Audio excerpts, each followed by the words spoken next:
Okay, welcome to the sixth subject of uh, LLB 3A degree, Osmania University. And name of the subject is Legal and Constitution History of India. 5 units ఉంటాయి మీకు ఇక్కడ. 100 marks కోసం ఉంటుంది. 20 marks internals ఉంటాయి, 80 marks external ఉంటుంది. Syllabus నేను ఎగ్జాక్ట్గా follow అయ్యేది ఒస్మానియా యూనివర్సిటీస్ ఫాలో అయిపోతున్నాను. రైట్. సో అందులో ఫస్ట్ యూనిట్ వచ్చేసరికి మీకు ఇందులో టాపిక్స్ ఉన్నాయి కదండి. అయితే దాంట్లో వెళ్ళే కన్నా ముందు ఈ సబ్జెక్ట్ గురించి మీకు చెప్తాను. ఇది ఎందుకు తెలుసుకోవాలి ఈ సబ్జెక్ట్ అని చెప్తే, బేసికల్గా మీకు కాన్స్టిట్యూషన్ అనేది మీరు అబ్జర్వ్ చేస్తే మొత్తానికి మీకు 395 ఆర్టికల్స్, దాని మొత్తం అబ్జర్వ్ చేస్తే it only talks about history history history history history అనమాట. అయితే మీకు కాన్స్టిట్యూషన్ అనేది మనకి లా ఆఫ్ ల్యాండ్. అన్ని చట్టాలు ఒక ఎత్తు అయితే కాన్స్టిట్యూషన్ అనేది ఒక ఎత్తు అనమాట. కాన్స్టిట్యూషన్ ఏమంటారు మనకి లా ఆఫ్ ల్యాండ్ అంటారన్నమాట. సో కాన్స్టిట్యూషన్ బేస్ చేసుకొనే మీరు ఏ చట్టాలైనా చేసుకోవచ్చు, బికాస్ కాన్స్టిట్యూషన్ ఇదే లా ఆఫ్ ల్యాండ్. ఎగ్జాంపుల్ చెప్తే చూసుకోండి, కాన్స్టిట్యూషన్ మీకు ఆర్టికల్ 14 చెప్తుంది ఈక్వాలిటీ కోసం అనమాట. అయితే మీరు ఏదైనా ఒక యాక్ట్ తయారు చేసినప్పుడు, లేదా వేరే చట్టం ఏదైనా తయారు చేసినప్పుడు, మన దేశంలో ఒక 1000 పైనే ఉన్నాయి మన చట్టాలు, చిన్న చిన్న చట్టాలు అన్నమాట. బిఎన్ఎస్ అని, పోక్సో యాక్ట్ అని, ఐటీ యాక్ట్ అని రకరకాల యాక్ట్స్ ఉన్నాయి కదా. ఆ చిన్న చిన్న చట్టాలు అనేవి మీకు ఎన్ని తయారు చేసుకున్నా కానీ అది కాన్స్టిట్యూషన్ కి అనుగుణంగా ఉండాలి. Example article 14 right to equality ఉంది కదండి. అది అంటే అందులో నువ్వు చట్టం అందులో రాసి పెట్టినప్పుడు, సపోజ్ నువ్వు మర్డర్ అనేవాళ్ళు ఆడవాళ్ళు చేస్తే తప్పలేదు, మగవాళ్ళు చేస్తే తప్పు అని రాసుకున్నావు అనుకో, అది ఏమవుతుంది? కాన్స్టిట్యూషన్ ఆర్టికల్ 14 కి మ్యాచ్ కావట్లేదు అనమాట. ఆర్టికల్ 14 చెప్పింది అందరూ సమానం అని చెప్పింది కదా. అది అట్లా చెప్పినప్పుడు దానికి మ్యాచ్ కావట్లేదు కాబట్టి అట్లాంటి చట్టాలు నిలబడవు అనమాట. సో కాన్స్టిట్యూషన్ యొక్క పవర్ ఎందుకు ఉంటుంది అంటే, అది ఎందుకు ఉంటుంది అని చెప్తే, అది నీకు లా ఆఫ్ ద ల్యాండ్, అది అంబ్రెల్లా లా అనమాట. దాని కింద మాత్రమే, దానికి అనుగుణంగా మాత్రమే మిగతా చట్టాలన్నీ ఉంటాయి అనమాట. So constitution is called law of land. Remember that point, right. అయితే అట్లాంటి కాన్స్టిట్యూషన్ మీరు ఒక సబ్జెక్ట్, మీరు వన్ ఆఫ్ ద సబ్జెక్ట్ కింద నేర్చుకున్నారు. అయితే హానర్స్ వాళ్ళకి 6th సబ్జెక్ట్లో ఏం చెప్పారంటే, దానికి సంబంధించింది, మన దేశంలో కాన్స్టిట్యూషన్కి సంబంధించింది దాని హిస్టరీ అన్నమాట, దాని చరిత్ర ఏంటో మీరు తెలుసుకోవాలని చెప్పేసి. ఏ విధంగా మొదలైంది అంటే, బ్రిటిష్ వాళ్ళు ఫస్ట్ టైం మన దేశంలో వచ్చినప్పటి నుంచి అసలు ఎలా ఎలా ఉందని చెప్పేసి చూస్తున్నమాట. అయితే మన దేశంలో 1950లో కాన్స్టిట్యూషన్ ఉంది విషయం వాస్తవమే, కరెక్టే. కానీ నిజానికి మరి 1950 లేనప్పుడు లా ఆఫ్ ల్యాండ్ ఏంటి మనకి? మన దేశంలో ఇండియా అనే ల్యాండ్కి లా ఏంటి అని చెప్తే, మీకు అంతకుముందు బ్రిటిష్ వాళ్ళు చిన్న చిన్న యాక్ట్ తయారు చేశారన్నమాట. దానికన్నా ముందు మీకు 1930 యాక్ట్ అని, ఇంకో యాక్ట్ అని, అట్ట మీరు ముందు చూసుకునే కొద్దీ మీకు డిఫరెంట్ యాక్ట్స్ ఉన్నాయన్నమాట. అవన్నీ వెళ్ళిపోయిన తర్వాత కాన్స్టిట్యూషన్ అని చెప్పేసి మనం సొంతంగా రాసుకున్నాం. అంతకుముందు ఏం లేదని కాదు, అంతకుముందు కూడా మన దేశంలో ఉంది కాన్స్టిట్యూషన్ అని చెప్పేసి. అది బ్రిటిష్ వాళ్ళు తయారు చేసి ఉన్నమాట. అయితే వాటన్నిటిని మనం చూసుకుంటూ మన 1950 కాన్స్టిట్యూషన్కి ఎలా వచ్చామో తెలుసుకోవడానికి కోసం ఉన్న సబ్జెక్టే కాన్స్టిట్యూషన్ హిస్టరీ ఆఫ్ ఇండియా అనమాట. ఓకే.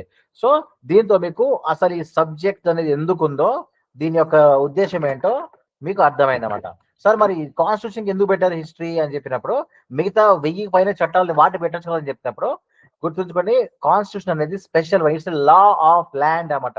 అది అది నీకు ఎక్స్పర్ట్ అయితేనే నువ్వు మిగతా ఏదన్నా కానీ గ్రహించగలుగుతావు అనమాట. కాన్స్టిట్యూషన్ తెలుసుకోలేకపోతే నువ్వు మిగతా తెలుసుకోవడం అంత ఈజీ కాదు. ఏది రైట్ రాంగ్ అని సంపూర్ణంగా అర్థం కాదన్నమాట. పైగా ఇది నీ ల్యాండ్, ఇది నీ ల్యాండ్ లో ఉన్న చట్టం గురించి నువ్వు తెలుసుకోవడం అనేది ఇంకా మంచిది నీకు. సో దాని గురించి తెలుసుకుంటే దాని స్పెషల్గా నువ్వు అసలు దాని బ్యాక్గ్రౌండ్ తెలుసుకునే దానికోసం మీకు సబ్జెక్ట్ ఉందన్నమాట. ఓకే అండి, మీకు అందరికి అర్థమైంది అనుకుంటున్నా. దీని ఒక ఇంట్రొడక్షన్ అనమాట.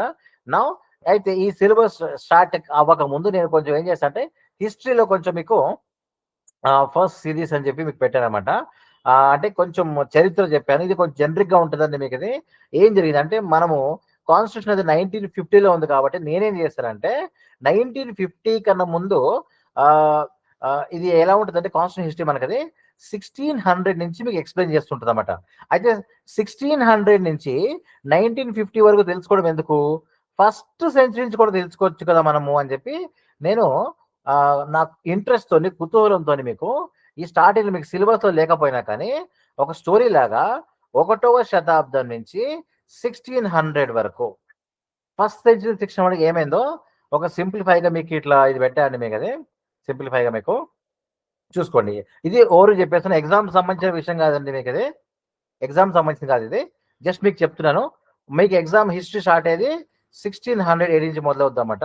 అయితే ఫస్ట్ సెంచరీ నుంచి 1600 వరకు ఎలా స్టార్ట్ అయిందంటే మీకు రిమెంబర్ మనకి 8 స్టేజెస్ లో ఉందన్నమాట. 1680 వరకు మనకి చరిత్ర అనేది 8 స్టేజెస్ లో జరిగిందన్నమాట. ఏం జరిగింది అని చెప్తే ఫస్ట్ వన్ వచ్చేసరికి మనకి 1 నుంచి 300 అంటే 1 ఇయర్ నెంబర్ 1 నుంచి ఇయర్ నెంబర్ 300 వరకు మీరు అబ్జర్వ్ చేసుకుంటే మనకది ఎర్లీ హిస్టారికల్ కింగ్డమ్స్ ఉండేయన్నమాట. మనకి అక్కడ మౌర్యన్ ఈ మౌర్యన్ ఎంపైర్ ఉండేవాడు అనమాట మనకది. సో మౌర్యన్ ఎంపైర్ ఉన్నప్పుడు అతను రూల్ చేసుకునేవాడు అనమాట. అతను వచ్చేసరికి సర్టెన్ టైం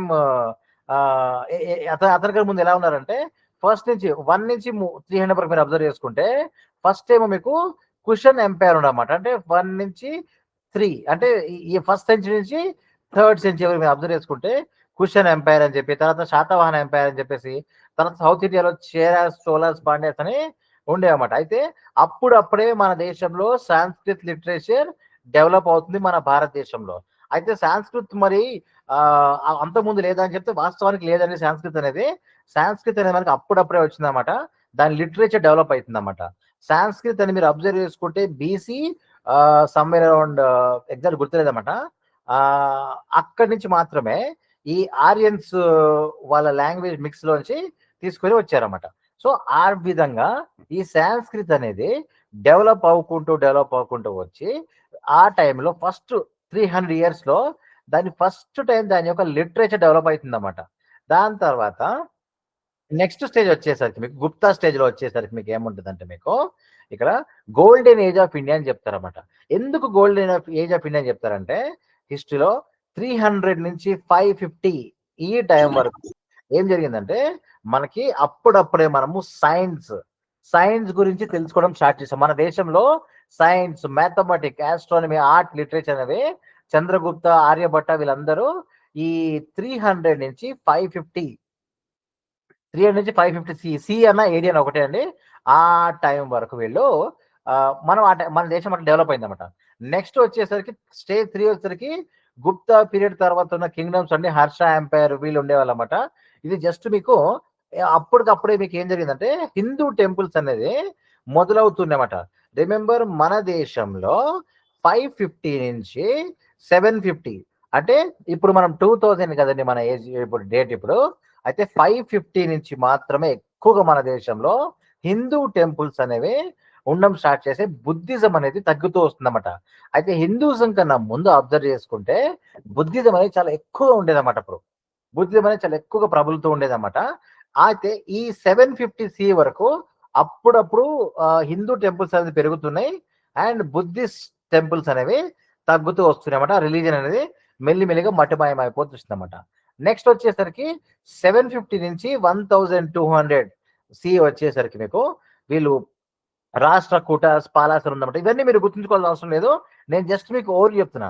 మీకు ఈ సబ్జెక్ట్ అనేది బేసికల్ గా 1600 ఎందుకు 600 అని చెప్తే బ్రిటిష్ వాళ్ళు ఫస్ట్ టైం 1600 లో మన దేశంలో ట్రేడ్ చేయడానికి మొదలు పెట్టిన టైం నుంచి 1950 వరకు అంటే ఆ పీరియడ్ వరకు మన దేశంలో ఏం జరిగిందని చెప్పేది సబ్జెక్ట్ అన్నమాట. కానీ నేనేం చేస్తున్నా అంటే 1600 వరకు ఎందుకు, ఏకంగా డేట్ నెంబర్ 1 ఇయర్ నెంబర్ 1 నుంచి 1600 వరకు ఏం జరిగింది మీకు చూపించే క్రమంలోనే ఎక్స్ట్రా నాలెడ్జ్ మాత్రమే మీకు ఇక్కడ చూపిస్తున్నాండి, మీ ఇంట్రెస్ట్ కోసం మాత్రమే.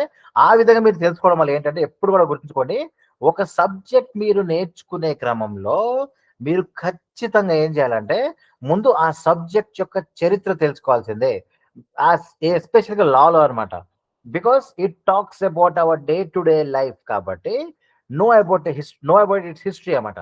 అదేవిధంగా ఈ సబ్జెక్ట్ యొక్క హిస్టరీ నేను చెప్పే క్రమంలో మీకు 1600 నుంచి కాకుండా 1 నుంచి 1600 వరకు ఏం జరిగిందో మీకు ఒక ఓవర్ చూపిస్తున్నాను. ఎగ్జామ్లో మీరు రాయాల్సిన అవసరం లేదు, జస్ట్ ఫర్ యువర్ నాలెడ్జ్ మాత్రమే అన్నమాట. సో ఈ టైంలో మీకు ఎర్లీ మెడివల్ పీరియడ్ ఉందండి, 750 నుంచి 1200 వరకు చోలాస్, హోయస్, సాలాస్ అనమాట. అయితే వీళ్ళు ఏం చేశారు ఏంటని పక్కన పెడితే అప్పుడప్పుడే మనకి బ్రాంజ్ స్టాచ్యూస్ అనేవి అప్పుడప్పుడే భక్తి మూమెంట్ మొదలైందన్నమాట. అంటే అప్పుడప్పుడే హిందూయిజం అనేది ఎక్కువగా ప్రబలుతుంది, బుద్ధిజం అనేది తగ్గుతూ వస్తుంది అనమాట. నెక్స్ట్ వచ్చేసరికి మీకు 1206 నుంచి 526 రఫ్ గా మీరు ఎస్టిమేషన్ చూసుకుంటే ఫస్ట్ టైం మన దేశంలో ముస్లిమ్స్ వచ్చారు. ఢిల్లీ సుల్తనేట్ పీరియడ్ అని చెప్తారండి వీళ్ళకి అది. అప్పుడు వీళ్ళు మనకి డైనెస్టీలు ఉండేవన్నమాట. వీళ్ళు ఏంటిదంటే టుర్కిష్, మన టర్కీ నుంచి మన ఇండియాకి ఫస్ట్ టైం ముస్లిం రూలర్స్ రావడం మొదలు పెట్టండి. అది 12th నుంచి 15th సెంచరీ మీరు రౌండ్ అప్ చేసుకోండి. ఆ తర్వాత మీరు అబ్జర్వ్ చేసుకుంటే 13 నుంచి 15 వరకు మీరు అబ్జర్వ్ చేసుకుంటే విజయనగర ఎంపైర్ అన్నమాట. సో హరిహర బొక్క, కృష్ణదేవరాయ మీరు అందరి పేరు విని ఉండొచ్చు. ఇది ఏంటో పక్కన వదిలిపెట్టేసి just glimpse, just let your mind flash on these words, on these Kings, that should be sufficient for you అన్నమాట. సో ఈ టైం నుంచి ఈ టైం వరకు మళ్ళీ ఈ కింగ్స్ ఉండేవాళ్ళు అన్నమాట. దాని తర్వాత నెక్స్ట్ ముఘల్ ఎంపైర్ అన్నమాట. ముఘల్ ఎంపైర్ 1526 నుంచి మీకు ముఘల్ ఎంపైర్ వాళ్ళు మొదలు పెట్టారన్నమాట. అక్బర్ వీళ్ళందరూ ఉండే, హుమాయూన్, అక్బర్ చెప్పి మీరందరూ 8th క్లాస్లో 6th 7th 8th 9th లో చదువుకొని ఉండొచ్చండి. అక్కడి వరకు అనమాట. నెక్స్ట్ మీరు అబ్జర్వ్ చేసుకుంటే ఇదిగోండి, this is the important time because it talks about arrival of Europeans అనమాట. అంటే మన దేశంలో 1600 ఈ టైంలో మనకి ఫస్ట్ టైం యూరోపియన్స్ వచ్చారు మన దేశంలోకి. దిస్ ఈస్ ద లేటెస్ట్ అనమాట. ఓకే అండి. సో ఇక్కడి నుంచి మనం చూసుకుంటాం ఆ టైంలో యూరోపియన్స్ ఫస్ట్ ఎవరు వచ్చారు మనకి? పోర్చుగీస్ వచ్చారన్నమాట. రిమెంబర్, బ్రిటిష్ వాళ్ళకన్నా ముందు మన దేశంలోకి పోర్చుగీస్ వాళ్ళు వచ్చారు. అందుకని మీరు అబ్జర్వ్ చేసుకోండి, మన దేశంలో ఇండిపెండెన్స్ వచ్చిన తర్వాత గోవా అనేది అప్పటికి మన ఇండియాలో కలవలేదన్నమాట. ఎందుకంటే బ్రిటిష్ వాళ్ళు దేశం మొత్తం పాలించారే కానీ వాళ్ళు గోవాని పాలించారన్నమాట. ఆ గోవా అనేది అంతకు ముందు నుంచే, బ్రిటిష్ వాళ్ళు రాక ముందు నుంచే గోవా అనేది బ్రిటిష్ వాళ్ళు కాకుండా ఇతర యూరోపియన్ చేతుల్లో ఉందన్నమాట వాళ్ళకి. At the same time British వాళ్ళకన్నా ముందు వచ్చినట్టుగానే బ్రిటిష్ వాళ్ళు వెళ్ళిపోయిన తర్వాత లేట్ గా వెళ్ళారన్నమాట వాళ్ళు. ఒక యుద్ధం జరిగిందన్నమాట చిన్నపాటిది, అది దాంతో వెళ్ళారు. అందుకని మీరు అబ్జర్వ్ చేసుకుంటే గోవా అనేది మీకు కంప్లీట్ డిఫరెంట్ గా ఉంటుంది. ఎందుకంటే అది కొన్ని వందల ఏళ్ల నుంచి హిందూస్ అండ్ ఇండియన్స్ ఈ చేతిలో కాకోకుండా ఈ యూరోపియన్ చేతిలో ఉండేదన్నమాట కంప్లీట్ గా. అది కూడా మీరు అబ్జర్వ్ చేసుకోండి. ఈ టైంలో 15 నుంచి 16 వరకు మీరు అబ్జర్వ్ చేసుకుంటే ఇదిగోండి, యూరోపియన్ ఎవరు వచ్చారంటే పోర్చుగీస్ వచ్చారు, డచ్ వచ్చారు, ఆ తర్వాతనే బ్రిటిష్ వాళ్ళు వచ్చారండి. ఇంకా వాళ్ళతో పాటు ఫ్రెంచ్ వీళ్ళు వచ్చారన్నమాట. Okay fine. So this is just introduction అండి అబౌట్ దిస్ టాపిక్. ఇక్కడ మీకు టైం లైన్ బాక్స్ పెట్టాను. ఇది మీ ఎగ్జామ్ కోసం కాదండి, మీ యాక్చువల్ సిలబస్ ఇక్కడి నుంచి మొదలవుతుంది. జస్ట్ మీ సిలబస్ 1600 కాకుండా అంతకుముందు ఏం జరిగిందో చెప్పాలని చెప్పే ఉద్దేశంతో మీకు ఇది పెట్టాను. డాక్యుమెంట్ షేర్ చేస్తాను. నేను ఎప్పుడు చెప్తాను, ఏదైనా సబ్జెక్ట్ ని డెప్త్ గా నేర్చుకోవాలనుకుంటే ఫస్ట్ దాని చరిత్ర తెలుసుకోండి, దాని పర్పస్ తెలుసుకోండి. అది ఎందుకుందో మీకు అర్థమైతే ఆటోమేటిక్ గా మీ కామన్ సెన్స్ యాక్టివేట్ అయిపోతుంది. టాపిక్ అనేది మీకు ఈజీగా అర్థం అవ్వడం మొదలు పెడుతుంది అనమాట. Right. So syllabus starts from here. Osmania university LLB 3 years the first unit అండి. యూనిట్ నెంబర్ 1 లో మనకి the first topic is legal and constitution history of India యొక్క ఇంట్రొడక్షన్ అన్నమాట. మీరు అబ్జర్వ్ చేసుకుంటే మీకు ఆల్రెడీ ఈ వీడియో ముందు చెప్పానండి ఎందుకోసం ఈ సబ్జెక్ట్ ఉందో చెప్పాను. ఆ హిస్టరీని మనం చదువుకునే టైంలో ఫస్ట్ ఏ విధంగా మన దేశంలో కాన్స్టిట్యూషన్ అంటే లా ఆఫ్ ల్యాండ్ ఉంది కదండి. అయితే మన దేశంలో కాన్స్టిట్యూషన్ అనేది వచ్చే కన్నా ముందు దాని యొక్క చరిత్ర మీరు అబ్జర్వ్ చేసుకుంటే మనం పూర్వకాలం నుంచి హిస్టరికల్ మీరు అబ్జర్వ్ చేసుకుంటే కాన్స్టిట్యూషన్ అనేది మనకి ఏన్షియంట్ ఇండియా అంటే కింగ్స్ అండ్ దేర్ లాస్. మరి 1950లో అంబేద్కర్ గారు రాయక ముందు మన దేశంలో అసలు కాన్స్టిట్యూషన్ లేదా, చట్టమే లేదా అంటే ఉన్నది.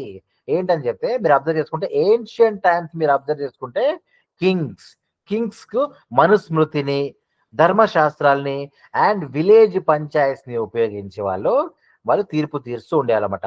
అయితే ఒక విషయం గమనించండి, ఈ క్రమంలో నేను టెక్నికల్ సబ్జెక్ట్ కాదు కాబట్టి దీని మ్యాక్సిమం నేను స్పీడ్ గా లాగించడం కోసం ప్రయత్నం చేస్తాను. Because it's generic subject and historical subject కాబట్టి లాజిక్స్ ఏముండదు, అనాలిసిస్ ఏముండదు కాబట్టి కొంచెం స్పీడ్ గా వెళ్ళే క్రమంలో I will try to make it as interesting as possible. లేకపోతే నిద్ర వచ్చే సబ్జెక్ట్ ఇది, వెరీ డేంజరస్ సబ్జెక్ట్ అన్నమాట. రిమెంబర్, హానర్స్ తీసుకున్న వాళ్ళందరూ ఎల్ఎల్బి చదువుకున్నప్పుడు హానర్స్ తీసుకున్న ప్రతి ఒక్కరు బాధపడతారు. అసలు ఎందుకురా బాబు ఇది తీసుకుని అనిపిస్తుంది. ఎందుకంటే మీకు ఉన్న ఎక్స్ట్రా సబ్జెక్ట్ ఏమైతే ఉంటుందో మాక్సిమం నిద్ర వచ్చేలాగా ఉంటుంది అన్నమాట. ఎందుకురా బాబు తీసుకున్నామని చెప్పేసి మనకు అనిపిస్తుంటుంది. కానీ బాధపడకండి, దీనికంతా ఉపయోగం ఉంటుంది. దాన్ని మీకు నేను గ్రూప్ లో పెడతాను. But for now cherish and keep enjoying this. Start. Ancient India నుంచి మనకి మనుస్మృతి ఉంది, ధర్మశాస్త్రాలు అండ్ విలేజ్ పంచాయతీ అన్నమాట. అయితే మనుస్మృతి ఏంటండి? మీకు అది మీ అందరు తెలుసు. మనుస్మృతి అని చెప్తే మను అని అతను రాశాడు కదండి. మను అనే ఒక వ్యక్తి రాశాడు. ఇతను హిందూ మైథాలజీలో అబ్జర్వ్ చేసుకుంటే ఇతను ఏమంటారంటే he the first human being అని చెప్తారన్నమాట. ఇతను రాశాడని చెప్తారన్నమాట. సో ఇతను వచ్చి బుక్ రాశాడు. ఆ బుక్ రాసిన తర్వాత దాంట్లో రైట్ ఏంటి రాంగ్ ఏంటి అని చెప్పి ఎక్స్ప్లెయిన్ చేశాడనమాట. దాని తర్వాత నెక్స్ట్ ధర్మాలు అనమాట. What is right? రిమెంబర్, ధర్మ అంటే ఏంటంటే what is right and what is fair మాత్రమే. ధర్మ అంటే రిలీజన్ కాదండి. చాలా మంది ధర్మాన్ని రిలీజన్ ఒకటే అనుకుంటారు. ధర్మ అంటే ఏంటంటే ఏది రైట్ ఏది రాంగ్ అని చెప్పేసి. ధర్మ అంటే మీరు ఎప్పుడు కూడా ఏంటంటే రైట్ చేసి మీ పిల్లలకి అది నేర్పించుకుంటూ మీరు కూడా రైట్ పాత్ లో నడవడమే అండి. వైలెన్స్ కి దూరంగా అండ్ పీస్ఫుల్ కి దగ్గరగా, లవ్ కి దగ్గరగా ఉంటూ అందరికి హెల్ప్ చేసుకుంటూ ఉండాలని చెప్పేసి ధర్మ అన్నమాట. అన్ఫార్చునేట్లీ పొలిటీషియన్స్ కానీ గొప్ప వాళ్ళు కానీ ధర్మ అంటే రిలీజన్ అని చెప్పేసి మనుషుల్ని రెచ్చగొడుతుంటండి. అట్లాంటి ట్రాప్ లో పడకండి. It is not violent. ఒకరిని కొడితే నీ ధర్మాన్ని కాపాడమని అనుకుంటండి, కానీ తప్పండి. కృష్ణుడు కూడా కొట్టారు. కృష్ణుడు కూడా వైలెంట్. ధర్మాన్ని రక్షించడం కోసం నువ్వు అది వైలెన్స్ చేయాలని చెప్తారు కదా, కానీ దాని కాంటెక్స్ట్ వేరే అండి. ఆ టైంలో చుట్టాలు కానీ ఐ మీన్ తెలిసిన వాళ్ళ విషయంలో ఆ కాంటెక్స్ట్ మాట్లాడిందని వాళ్ళు వక్రీకరించి చెప్పి మిమ్మల్ని రాంగ్, ఎస్పెషల్లీ మీలాంటి యూత్ ని తప్పుదారి పట్టిస్తుంటండి. ధర్మ అంటే ఏంటంటే నీతిగా బతకడం, హ్యాపీగా ఉండడము అండ్ మీ డ్యూటీస్ ని దేశాని కోసం పర్ఫెక్ట్ గా చేయడం, కానీ వైలెంట్ గా ఉండడం కానీ అది కాదండి. Don't believe in such ideologies.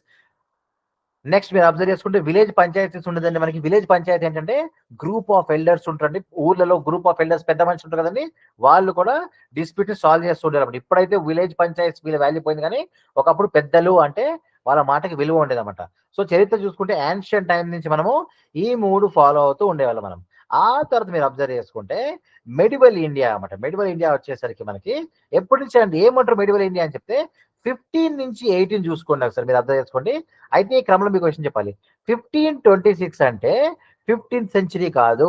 1526 అంటే 16th సెంచరీ. 1857 అంటే 18th సెంచరీ కాదు. 1857 అంటే 19th సెంచరీ. 1720 అంటే 17th సెంచరీ కాదు. 1720 అంటే 18th సెంచరీ అనమాట. దాన్ని బట్టి మీకు అర్థమై ఉండొచ్చు. ఒక సెంచరీ అని చెప్పారంటే ఆ డేట్స్ బట్టి ఏ విధంగా మీరు క్యాలిక్యులేట్ చేయాలో నేను చెప్పిన ఎగ్జామ్స్ బట్టి మీకు అర్థమైపోతుంది అనుకుంటాను. No need to elaborate it more. అయితే మీరు అబ్జర్వ్ చేసుకోండి, ఈ మెడివల్ ఇండియా వచ్చేసరికి మొఘల్స్ అనేది 1520 నుంచి 1857 వరకు మన దేశంలో మొఘల్ రూల్స్ ఉండేది. వాళ్ళు మన దేశానికి ఇస్లామిక్ లాస్ తీసుకొచ్చారు. అయితే ఇస్లామిక్ లాస్ తీసుకొచ్చారు. ఫస్ట్ పీరియడ్ లో మనకి ఏన్షియంట్ ఇండియా అయిన తర్వాత నెక్స్ట్ పీరియడ్ లో మొఘల్ మెడివల్ ఇండియా వచ్చినప్పుడు మొఘల్ రూల్స్ ఇస్లామిక్ లాస్ తీసుకొచ్చినప్పుడు మనకి ఏముండేదండి? ఎగ్జాంపుల్ గా అక్బర్ వచ్చేసరికి మన దేశంలో జస్టిస్ సిస్టమ్ ని చాలా ఇంప్రూవ్ చేశారని చెప్పి మీరు ఎగ్జామ్ లో రాయండి. తర్వాత కాజీ అంటే జడ్జెస్ అన్నమాట. ఇప్పుడు మనం మన తెలుగులో చెప్పే మనం జడ్జ్ ని అప్పట్లో మెడివల్ టైంలో కాజీస్ అనేవాళ్ళు అనమాట. జడ్జెస్ ని ఉర్దూలో కాజీ అంటారండి. వాళ్ళు ఇస్లామిక్ లా ని బేస్ చేసుకొని తీర్పులు తీరుస్తూ ఉండేవారన్నమాట. అయితే గ్రహించండి ఎంత చక్కగా కలిసి ఉండాలంటే ముస్లిమ్స్ ఇన్ని వందల ఏళ్ళు పాలించినా కానీ హిందూస్ గానే ఉన్నారు, ముస్లిం గానే ఉన్నారన్నమాట. చక్కగా కలిసిమెలిసి బతికారండి. ముస్లిమ్స్ వచ్చేసరికి ముస్లిం లాస్ పాటించే వాళ్ళు, హిందూస్ వచ్చేసరికి హిందూ చట్టాన్ని పాటిస్తూ ఉండేదన్నమాట. మరి ఇప్పుడు కూడా అట్లా అట్లాగే ఉందండి.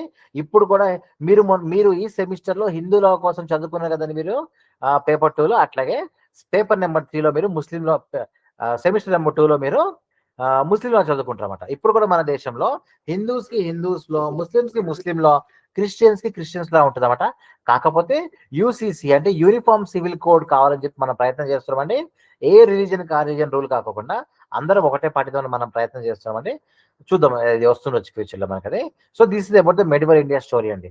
నెక్స్ట్ మీరు అబ్జర్వ్ చేసుకుంటే బ్రిటిష్ రూల్ వచ్చింది. బ్రిటిష్ రూల్ వచ్చరికి వీళ్ళు 1600 లో వచ్చారు. ట్రేడర్స్ లాగా వచ్చిన వీళ్ళు ఏ విధంగా రూల్ చేశారు? స్టోరీలో ట్విస్ట్ ఎక్కడ వచ్చింది? ఎవరిని వెన్నుపోటు పోవడం వల్ల బ్రిటిష్ వాళ్ళు ట్రేడర్ లాగా వచ్చిన వాళ్ళు రూలర్స్ లాగా ఎలాగ మారిపోయారని చెప్పేసి, అందులో ఎవరు తప్పు ఉంది, ఎవరు ఒప్పు ఉంది, ఎవరు గొప్ప ఉంది అనేది మనం చూసుకుంటూ పోతామండి ఈ సబ్జెక్ట్ లో. రిమెంబర్, అయితే బ్రిటిష్ రూల్ వచ్చారు, వాళ్ళు ఏం తీసుకొచ్చారంటే ఐపీసీ అని ఒకటి పట్టుకొచ్చారు, గవర్నమెంట్ ఆఫ్ ఇండియా యాక్ట్స్ అని పట్టుకొచ్చారు అనమాట. అయితే ఐపీసీ గుర్తు 1860లో వీళ్ళు రాసిన క్రిమినల్ బుక్ అనేది మొన్నటి వరకు 2024 వరకు 2023 వరకు మనము వాడుతూనే ఉన్నమాట. అది ఐపీసీ అనేది 1860 నుంచి 2023 వరకు మనం యూజ్ చేసి 2024 వరకు మనం కంప్లీట్ గా దాన్ని యూజ్ చేసి, అప్పుడు దాన్ని మనం ఫస్ట్ టైం ఏం చేసామంటే ఐపీసీని మనం పక్కన పెట్టి బిఎన్ఎస్ అని మనం సొంతంగా ఒక బుక్ రాసుకున్నాం మనం ఫస్ట్ టైంలో. బట్ ప్రిన్సిపల్స్ క్యారీ సేమ్ అనమాట, అన్ని సేమ్ ఉంటాయి, జస్ట్ మనం పేరు మార్చి కొంచెం మోడిఫై చేసుకున్నాం అనమాట. అది దాని విషయంలో మీరు సెకండ్ సెమిస్టర్ మీరు చదువుకోవచ్చు, లా ఆఫ్ క్రైమ్స్ లో మీకు వస్తుంది సబ్జెక్ట్ అది. ఓకే అండి, బ్రిటిష్ రూల్ తర్వాత నెక్స్ట్ వచ్చేసరికి ఇండియన్ ఇండిపెండెన్స్, అంటే పోస్ట్ ఇండిపెండెన్స్ 1947. అది ఇది ఒక విషయం చెప్పాలన్నమాట. 1947 అనేది తర్వాత వచ్చేసరికి దాన్ని మీకు మోడర్న్ లీగల్ సిస్టమ్ అని చెప్తే, 1947 నుంచి 50 వరకు ఈ 3 సంవత్సరాలు ఉంది కదండి, మనం ఏం చేస్తామంటే కాన్స్టిట్యూషన్ మీద మనం ఫోకస్ పెట్టాము. ఈ యాక్చువల్గా 1946 నుంచి మనం స్టార్ట్ చేసామట. అప్పుడు మీరు అనుకోవచ్చు 1947లో బ్రిటిష్ వాళ్ళు వెళ్ళిపోయారు, కానీ 1946 మనం ఎట్లా రాసుకున్నామని చెప్తే, వాళ్ళు వెళ్ళిపోక ముందు మనల్ని సిద్ధపరిచి మనల్ని ప్రిపేర్ చేసి వెళ్ళారండి. 1946 నుంచి బాగా మేము వెళ్తున్నాము, మేము వెళ్ళిపోయిన తర్వాత మీరు సడన్ గా కన్ఫ్యూజ్ కాకుండా, ఇబ్బందులు పాలు కాకుండా మీకంటూ కాన్స్టిట్యూషన్ రాసుకోండి, చట్టం రాసుకోమని చెప్పి మనకి చెప్పారండి వాళ్ళు. అప్పుడు 1946 మనం స్టార్ట్ చేసుకుంటూ దాన్ని 1950 Jan 26 యాక్చువల్గా నవంబర్లోనే ఫినిష్ అయిపోయింది మన కాన్స్టిట్యూషన్ చెప్పేసి. కాకపోతే ఇది ముహూర్తం Jan 26 అని చెప్పేసి స్వరాజ్ అనే ఒక కాన్సెప్ట్ ఉంటుందండి, నెహ్రూ గారిది ఒక స్టోరీ ఉంటుంది అన్నమాట. అది కూడా మీకు ముందు వస్తుందన్నమాట. అయితే Jan 26 మనం ముహూర్తం పెట్టుకొని స్టార్ట్ చేసుకోవాలన్నమాట. సో ఇది మనకి ఇండియా ఇండిపెండెన్స్ అనే కాన్స్టిట్యూషన్ అయిపోయిన తర్వాత మోడర్న్ లీగల్ సిస్టమ్, అంటే ఇప్పుడు మీరు నేను ఏమైతే మనం చూసుకుంటామో అది మనకి ఏముందంటే సుప్రీంకోర్టు, హైకోర్టు, కొత్త చట్టాలు కదా, ఇది మోడర్న్ లాస్ అన్నమాట. ఇప్పుడు అబ్జర్వ్ చేసుకుంటే ఇవన్నీ మనం డిఫరెంట్ ఫేజ్ అండి legal and constitution history of India పైన ఒక కైండ్ ఆఫ్ ఇంట్రడక్షన్ అనమాట. దీని మీద మ్యాక్సిమం క్వశ్చన్ రాదు, వస్తే మాత్రం ఇగో ఇట్లాంటి 5 సిస్టమ్స్ మీరు రాసుకోండి. దీనికన్నా ముందు ఏం జరుగుతుంది పైన పెట్టాం కాబట్టి ఒకసారి చూసుకోండి, దానికి really helpful for you. Now start the actual topic అండి, ప్రెసిడెన్సీ టౌన్స్ అనమాట. Let's see. అయితే ప్రెసిడెన్సీ టౌన్స్ అంటే పక్కగా మీకు పార్ట్ ఏలో కానీ పార్ట్ బిలో కానీ మీకు ఇలాంటి క్వశ్చన్స్ పడుతుంటండి. ప్రెసిడెన్సీ టౌన్స్ అంటే ఏంటంటే మీకు అది 1600 నుంచి 1773 వరకు జరిగిన స్టోరీ అనమాట. రిమెంబర్, బ్రిటిష్ వాళ్ళు మన దేశంలో ఫస్ట్ టైం వచ్చినప్పుడు ఏం చేశారంటే వాళ్ళు మనకి 3 ఇంపార్టెంట్ సిటీస్ తయారు చేశారండి. వాటినే వాళ్ళు ప్రెసిడెన్సీ టౌన్స్ అని చెప్తారన్నమాట. ఏంటది టౌన్స్ అని చెప్తే మద్రాస్ ఒకటి, బాంబే ఒకటి, కల్కట్టా ఒకటి. అయితే ఈ మూడింటిని వీళ్ళు ఏం చేశారంటే ప్రెసిడెన్సీ టౌన్స్ అని చెప్పారన్నమాట. అయితే బాంబే అనగానే ప్రజెంట్ మీరు ఉట్టి ముంబై మాత్రం కాదండి, అప్పట్లో ఇది పక్కన గుజరాత్ అవన్నీ కలుపుకొని కూడా వీళ్ళు వాస్ట్ గా దాన్ని వాళ్ళు కన్సిడర్ చేసేవాళ్ళమాట. కల్కట్టా అనగానే కల్కట్టా ఒకటి కాదు, ఆల్మోస్ట్ అస్సాం వరకు పెద్ద ఏరియాని వీళ్ళు డివైడ్ చేసి దాన్ని ఒక ప్రెసిడెన్సీ టౌన్స్ అని చెప్పి మన దేశంలో వీళ్ళు 3 ప్రెసిడెన్సీ టౌన్స్ ని ఫామ్ చేశారు. మద్రాస్ ఒకటి, బాంబే ఒకటి అండ్ కోల్కతా ఒకటి అన్నమాట. ఓకే అండి, సో ఈ 3 ప్రెసిడెన్సీ టౌన్స్ కొంత మీరు అబ్జర్వ్ చేసుకుంటే ఇంతకీ ఎందుకు తయారు చేస్తారు వీటిని అని చెప్తే, రిమెంబర్ ఈ ప్రెసిడెన్సీ టౌన్స్ లో బ్రిటిష్ వాళ్ళు అక్కడే బతకడం స్టార్ట్ చేశారు. అక్కడి నుంచి వీళ్ళు ట్రేడింగ్, వాళ్ళు ఆఫీసెస్ పెట్టుకొని, ఫోర్ట్స్ పెట్టుకొని, మార్కెట్స్ పెట్టుకొని అక్కడి నుంచి ఆపరేట్ చేశారన్నమాట. ఎస్పెషల్గా కాటన్ కానీ, టీ కానీ, మసాలాలు కానీ ఇవన్నీ వీళ్ళు ఇక్కడి నుంచే మన దేశానికి డబ్బులు ఇచ్చుకుంటూ వాళ్ళు ఆ దేశానికి ట్రాన్స్పోర్ట్ చేసుకుంటూ వెళ్ళేవాళ్ళమాట. మరి ఇంతకీ వాళ్ళకి ఎందుకు ఇట్లా ఈ కాటన్ కానీ ఈ అన్ని ఎందుకు అవసరం పడిందని చెప్తే, అది that is part of industrial revolution కానీ డెవలప్మెంట్ కోసం కానీ వాళ్ళకి. నిజానికి గుర్తుంచుకోండి, బ్రిటిష్ వాళ్ళు మన దేశానికి వచ్చారు అంటే దానికి కారణం ఏంటంటే అప్పట్లో ఫస్ట్ మెషిన్స్ స్టార్ట్ అయినాయి అన్నమాట. మెషిన్స్ స్టార్ట్ అయితే చేత్తో చేసే ప్రొడక్షన్ కి మెషిన్ చేసే ప్రొడక్షన్ చాలా డిఫరెన్స్ వాళ్ళు గమనించి ప్రాఫిట్ సంపాదించామని చెప్పేసి మాస్ ప్రొడక్షన్స్ ఎక్కువగా వాళ్ళు ప్రొడక్షన్స్ చేస్తూ ఏం చేసేవాళ్ళంటే ఈ దానికోసం రా మెటీరియల్స్ కోసం అని చెప్పేసి రకరకాల దేశాలకు వెళ్ళడం స్టార్ట్ చేశారన్నమాట. అట్లా వెళ్తూ మన దేశానికి కూడా వీళ్ళు కాటన్ కోసం, టీ కోసం, స్పైసెస్ కోసం అని చెప్పేసి వచ్చారన్నమాట వీళ్ళు. నిజానికైతే వాళ్ళు వచ్చినప్పుడు ట్రేడింగ్ కోసం మాత్రం వచ్చారు. అప్పుడప్పుడే ఇండస్ట్రియల్ రివల్యూషన్ స్టార్ట్ అవుతుందండి. దానికోసం రా మెటీరియల్స్ కోసం మాత్రమే రావడం మొదలైందన్నమాట. నెక్స్ట్ మీరు అబ్జర్వ్ చేసుకుంటే ఈ ప్రెసిడెన్సీ టౌన్స్ అనేది ఎందుకు ఇంపార్టెంట్ మీరు చూసిన తర్వాత, అయితే ప్రెసిడెన్సీ టౌన్స్ అనేది ఇండియాలో ఏం మార్పులు తీసుకొచ్చాయి అని చెప్తే, అవి రావడంతో పాటు మన దేశంలోకి వీళ్ళు కొత్త చట్టాలు తీసుకొచ్చారు.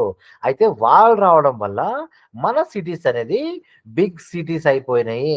అప్పుడు బిగ్ సిటీస్ అవడం వల్ల మన దేశంలో చాలా మంది అక్కడికి వెళ్తే ఎంప్లాయ్మెంట్ ఉంది, డెవలప్ అవ్వచ్చు అని చెప్పేసి అక్కడికి పీపుల్ అనేవాళ్ళు ఎక్కువ మంది ఫిల్ అవుతూ ఉన్నారు అనమాట. సో పీపుల్ పెరిగారు, సిటీస్ పెద్దగానే ఆటోమేటిక్గా వాళ్ళని కంట్రోల్ చేయాలంటే వాళ్ళకి ఖచ్చితంగా లాస్ కావాల్సింది అనమాట. అవి మీరు అబ్జర్వ్ చేసుకుంటే అట్లా చూసుకుంటే దాన్ని వీళ్ళు ఫస్ట్ ఏం చేశారంటే కల్కట్టాని క్యాపిటల్ కింద బ్రిటిష్ ఏం చేశారంటే కల్కట్టాని క్యాపిటల్ కింద చేసుకొని 3 టౌన్స్ అనేది వీళ్ళు ఏం చేశారంటే స్లోగా బ్రిటిష్ ఇండియాగా మారిపోయింది అన్నమాట. అది ఎట్లా మారిపోయిందో మీకు కింద ఒక స్టోరీ ఉంటుంది, అది మీకు కనెక్ట్ అవుతుందండి మీకు అది. సో ప్రెసిడెన్సీ టౌన్స్ యొక్క స్టోరీ మీకు ఇదన్నమాట. సో మీరు అబ్జర్వ్ చేసుకుంటే ఇక్కడ వీళ్ళు ఏం చేస్తారంటే పబ్లిక్ పెరిగారు, గుర్తుంచుకోండి సిటీస్ పెద్దగానే పబ్లిక్ పెరిగారు కాబట్టి ఖచ్చితంగా పబ్లిక్ ఎక్కడ పెరుగుతారో ఆటోమేటిక్గా సమస్యలు పెరుగుతాయి. సమస్యలు పెరిగినాయి అంటే ఖచ్చితంగా ఆ సమస్యలు సాల్వ్ చేయాల్సి వస్తుంది. క్రైమ్స్ కూడా ఎక్కువ అవుతుంటది. ఆ క్రైమ్స్ ని పనిష్మెంట్ చేసే సిచ్యువేషన్ కూడా ఏర్పడుతుంది. కాబట్టి వీళ్ళు ఏం చేశారంటే కోర్ట్స్ అనేవి స్టార్ట్ చేశారు. ఎక్కడ స్టార్ట్ చేశారండి?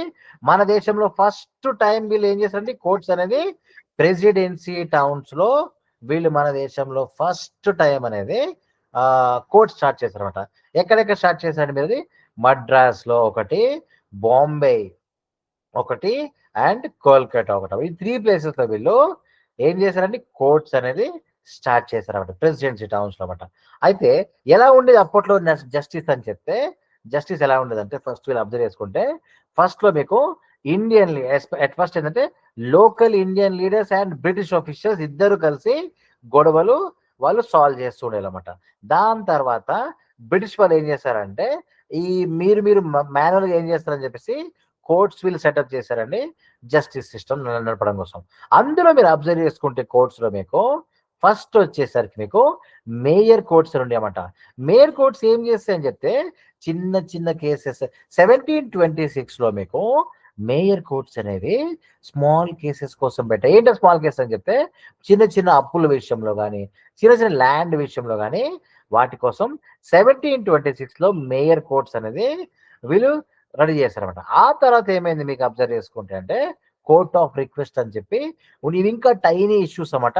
ఇలాంటి అన్పెయిడ్ లోన్స్ కోసం అని చెప్పేసి ఇది ఉండేది అనమాట. నెక్స్ట్ వచ్చేసరికి గవర్నర్స్ కోర్ట్ ఉందండి. ఇది మాత్రం మీకు బిగ్ కేసెస్ కోసం అని చెప్పేసి పెట్టారన్నమాట. రిమెంబర్ 1726 లో మీకు ఆ టైంలో మేయర్ కోర్ట్ ఒకటి, కోర్ట్ ఆఫ్ రిక్వెస్ట్ ఒకటి, గవర్నర్స్ కోర్ట్ అనేది మీకు 3 టైప్స్ ఆఫ్ హైరార్కీ రూపంలో మీకు ఉందన్నమాట. ఆ తర్వాత ఏం జరిగింది 1726 తర్వాత ఈ సిస్టమ్ నడుస్తున్నప్పుడు ఇంకొంచెం అడ్వాన్స్ అయ్యి వీళ్ళు ఏం చేస్తారంటే మన దేశంలో ఫస్ట్ టైం 1773లో సుప్రీం కోర్ట్ ఒకటి తయారు చేశారండి. రిమెంబర్ మన దేశంలో సుప్రీం కోర్ట్ అనేది 1773లో కోల్కతాలో ఉండేది అన్నమాట అది. సో ఇదేంటంటే very powerful and important cases ని సాల్వ్ చేస్తుంటదండి. 1773 remember this date, this is the date for the inception of supreme court in Calcutta. Remember this date. అయితే ఇది ఎందుకు ఇంపార్టెంట్ అని చెప్తే ఇదంతా మొత్తం ఎందుకని చెప్తే మన ఇండియాలో మోడర్న్ లీగల్ సిస్టమ్ అనేది మొదలైందే ఈ స్టెప్ నుంచే. అప్పటి వరకు పాతకాలం పద్ధతుల నుంచి మనం పాటించాలండి. మోడర్న్ లీగల్ సిస్టమ్ మొదలైంది 1773. మనకి ఈ చిన్న చిన్న కోర్ట్స్ 1773 ఈ కోర్టు వచ్చినప్పటి నుంచి మనము మోడర్న్ లీగల్ సిస్టమ్ అనేది మనం చూసుకుంటున్నాం. ఓకే అండి, ఫైన్. అయితే ఇది తెలుసుకున్నప్పుడు ఒక స్టోరీ చెప్తా. ఒక story how courts start in India. Story వచ్చేసరికి మీకు అబ్జర్వ్ చేసుకుంటే ఫస్ట్ వన్ మీకు అబ్జర్వ్ చేసుకుంటే ఇది పైన చెప్పింది మీకు స్టోరీ లాగా ఉంటుందండి. లాంగ్ టైం ఏగో బ్రిటిష్ వాళ్ళు మా ఇండియాకి వచ్చినప్పుడు వాళ్ళు ఏం చేస్తారంటే ట్రేడింగ్ కోసం ట్రేడింగ్ చేస్తా అని చెప్పి వచ్చిన వాళ్ళు మెల్లగా బిగ్ సిటీస్ సెటప్ చేస్తారన్నమాట. అయితే ట్రేడింగ్ కోసం వచ్చిన వాళ్ళు సిటీస్ ని ఎలా సెటప్ చేస్తారని చెప్పి మీకు కొంచెం కిందకి వెళ్తే స్టోరీ ఉంటుందండి మీకు. అది అప్పుడు మీకు అర్థమవుతా ఉంటాయి ఎవరిని వెన్నుపోటు పొడిచారు, ఏం జరిగింది అసలు అని చెప్పి మీకు అర్థమైంది అన్నమాట. అయితే ఫస్ట్ వీళ్ళు వచ్చినప్పుడు ట్రేడింగ్ కోసం వచ్చిన బిగ్ సిటీస్ ఎక్కడ స్టడీ చేశారండి? మద్రాస్ ఒకటి, బాంబే ఒకటి, కోల్కతా. రిమెంబర్, మీరు పక్కా ఎగ్జామ్ రాయాలన్నమాట. మద్రాస్, బాంబే అండ్ కల్కటా ప్రావిన్సెస్ అని చెప్తారన్నమాట వీళ్ళని. అక్కడ స్టార్ట్ చేసినప్పుడు ఖచ్చితంగా పెద్దగా అందరు ఏం చెప్పారండి, ఇప్పుడు యుఎస్ లో డెవలప్మెంట్ ఉంటే అందరు యుఎస్కి ఎలా వెళ్తుంటారో అప్పట్లో మన ఇండియాలో కూడా సిటీలు డెవలప్ అవుతున్నాయని చెప్పేసి డెవలప్మెంట్ కోసం చెప్పి అందరు వెళ్ళినప్పుడు ప్రాబ్లమ్స్ వచ్చినప్పుడు మీకు ఏం కావాలండి? కోర్ట్స్ కావాలి. ప్రాబ్లమ్స్ వచ్చినాయంటే మీకు ఖచ్చితంగా కోర్ట్ కావాలి, న్యాయం జరగాలని చెప్తే అప్పుడు బిగినింగ్ ఆఫ్ జస్టిస్ మీరు అబ్జర్వ్ చేసుకుంటే 1920s లో మీకు మేయర్ కోర్ట్ వచ్చింది. పైన చెప్పాను కదా మొత్తం మీకు అది 1920లో మీకు మేయర్ కోర్ట్స్ ఉండేది. ఆ తర్వాత మీకు మెల్లిమెల్లిగా సుప్రీం కోర్ట్స్ అనేవి అట్లా వచ్చాయన్నమాట. సో సుప్రీం కోర్ట్ అనేది 1773లో వచ్చిందండి. దాన్ని సెటప్ అయినప్పటికీ 1774 అయింది. అందుకని ఈ షో 1774 అనమాట.